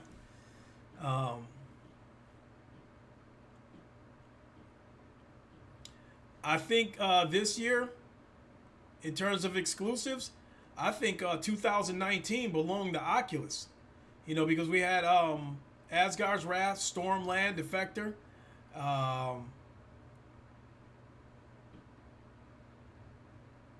I don't know if Path of the Warrior is only on Oculus or not. I don't know if that's on Steam as well. But as far as exclusives go, VR exclusives goes, yeah, I feel like 2019 belongs to Oculus. Because I think the two games that PlayStation came out with this year that really like stood out with me was Everybody's Golf and Blood and Truth.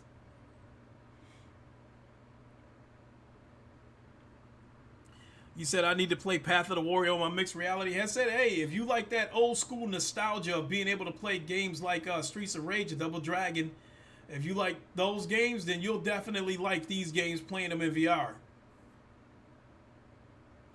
Which I did do a stream of that, Christopher Hart.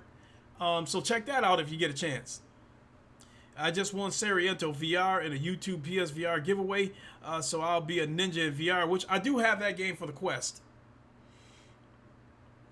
I haven't come back to it, but yeah, I got it for the Quest. I mean, I got a lot of games for the Quest, but I don't know, for whatever reason, Star Trek Bridge Crew and Dead and Buried have really been the only games that I've been playing. But I think while my computer's going, I might go ahead and take this time to go ahead and play those Vader Immortals.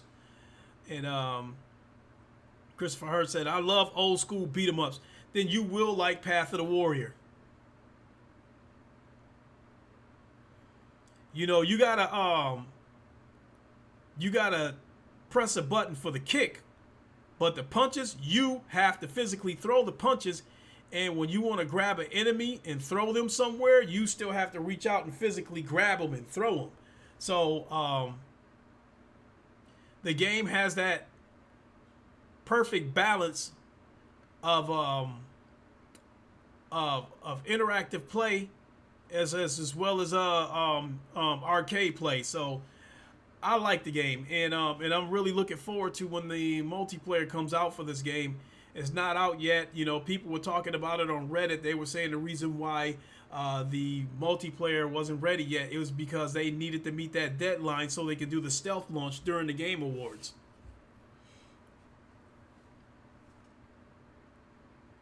He said, man, when I've managed to buy a Quest, I'm getting Path of the Warrior. Hey, I definitely recommend it, chats. And the game is cross-buy, too. So if you buy it on the Quest, you'll get it on the Rift and vice versa. So the game is cross-buy. It's $15, and I definitely recommend it, especially if you like them old-school beat-em-ups. PLO, we need a Matrix game where when you're in the real world, it's flat, but when you go into the Matrix, it's in VR.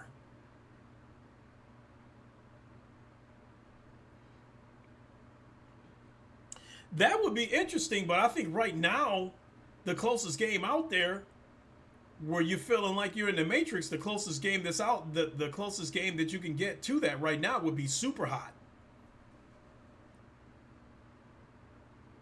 He said now everybody wants to play Path of the Warrior. I don't have the necessary equipment to stream from my Quest, because if I did, I would. Originally, I said I wasn't going to do it, because I guess you need I think you need a capture card, a HDMI splitter, I think a Chromecast and some other shit. I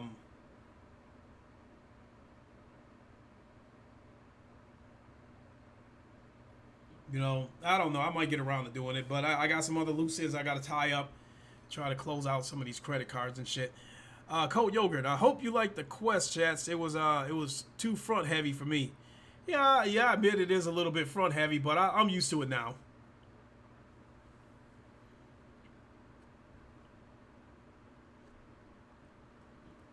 So,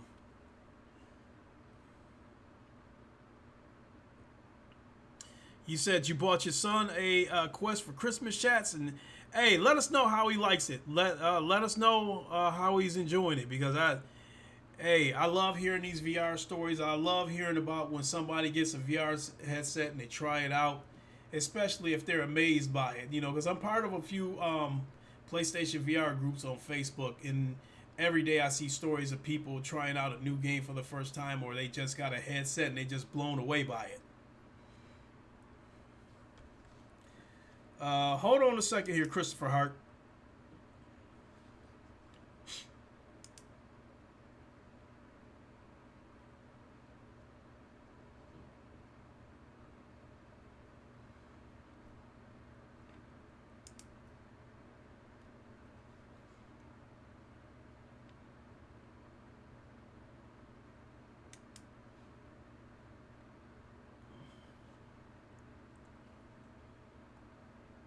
Come on, give me that chat.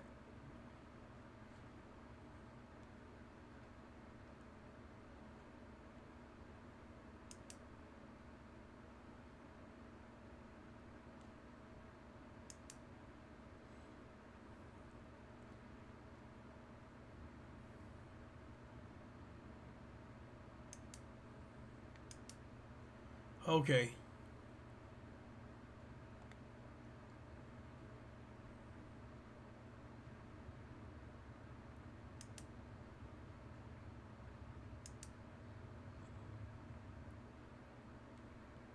Okay, there we go. All right, Christopher Hart, I gave you a wrench. That's just my way of thanking you for supporting my channel, because I definitely know, like you and Pitch and Fire and a few others have been supporting my channel for quite a while, and I really appreciate it. So I gave you a wrench, my guy.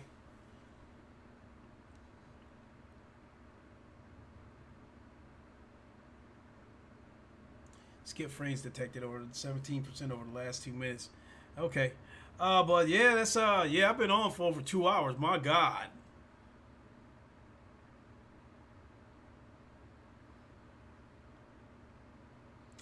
Okay, you said you think Thrash said next Friday for Roundtable 2?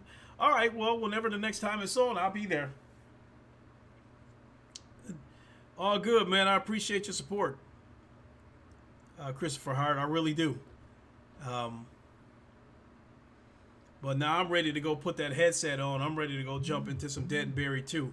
I can't believe how much I play that simple looking game, but it's so damn fun, you know. And the game was actually met with a lot of criticism when it first came out, because of the quick draw feature that was in the quick draw mode that was in the previous Dead and Buried. When that was not in Dead and Buried 2, a lot of people were upset about it. So, but that game is so much fun. I cannot believe how much time I put in that game, and I'm ready to go play some right now.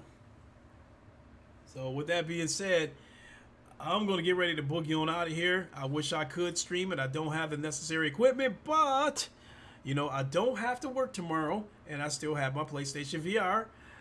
So it's very well possible that I could play some Firewall and stream it, or pull out the racing wheel and jump on GT Sport and do a few laps around the track and stream that and chat with everybody. So if I should happen to do one of those, then jump in and come chop it up with me. And I would definitely appreciate it. Also, with that said, appreciate it, Christopher Hart.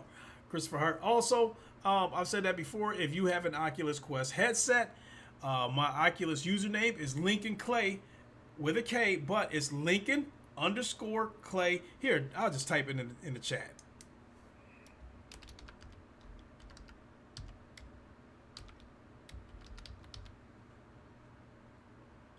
Hey, thanks for popping in, Sick. I appreciate it. Let me see here. There it is right there. That is my username on the Oculus Quest. On the Oculus platform, as well as Steam. That is also my username on Steam. So feel free to send me a friend request, and let's get together and play something. So with that being said, I'm gonna go ahead and boogie on out of here. It was a pleasure hanging out with all of y'all. I really appreciate it. I wish I could go on, but my throat is about to burn up, and, you know, flames about to start coming out of my mouth from my throat burning up so bad. Happy New Year, VR Nation. You said it right there, Cold Yogurt. So with that being said, I'm going to go ahead and boogie on out of here. Like, comment, share, all that good stuff. I really appreciate it. Y'all have a good time tonight, but not so much that y'all wind up in jail. Y'all stay safe.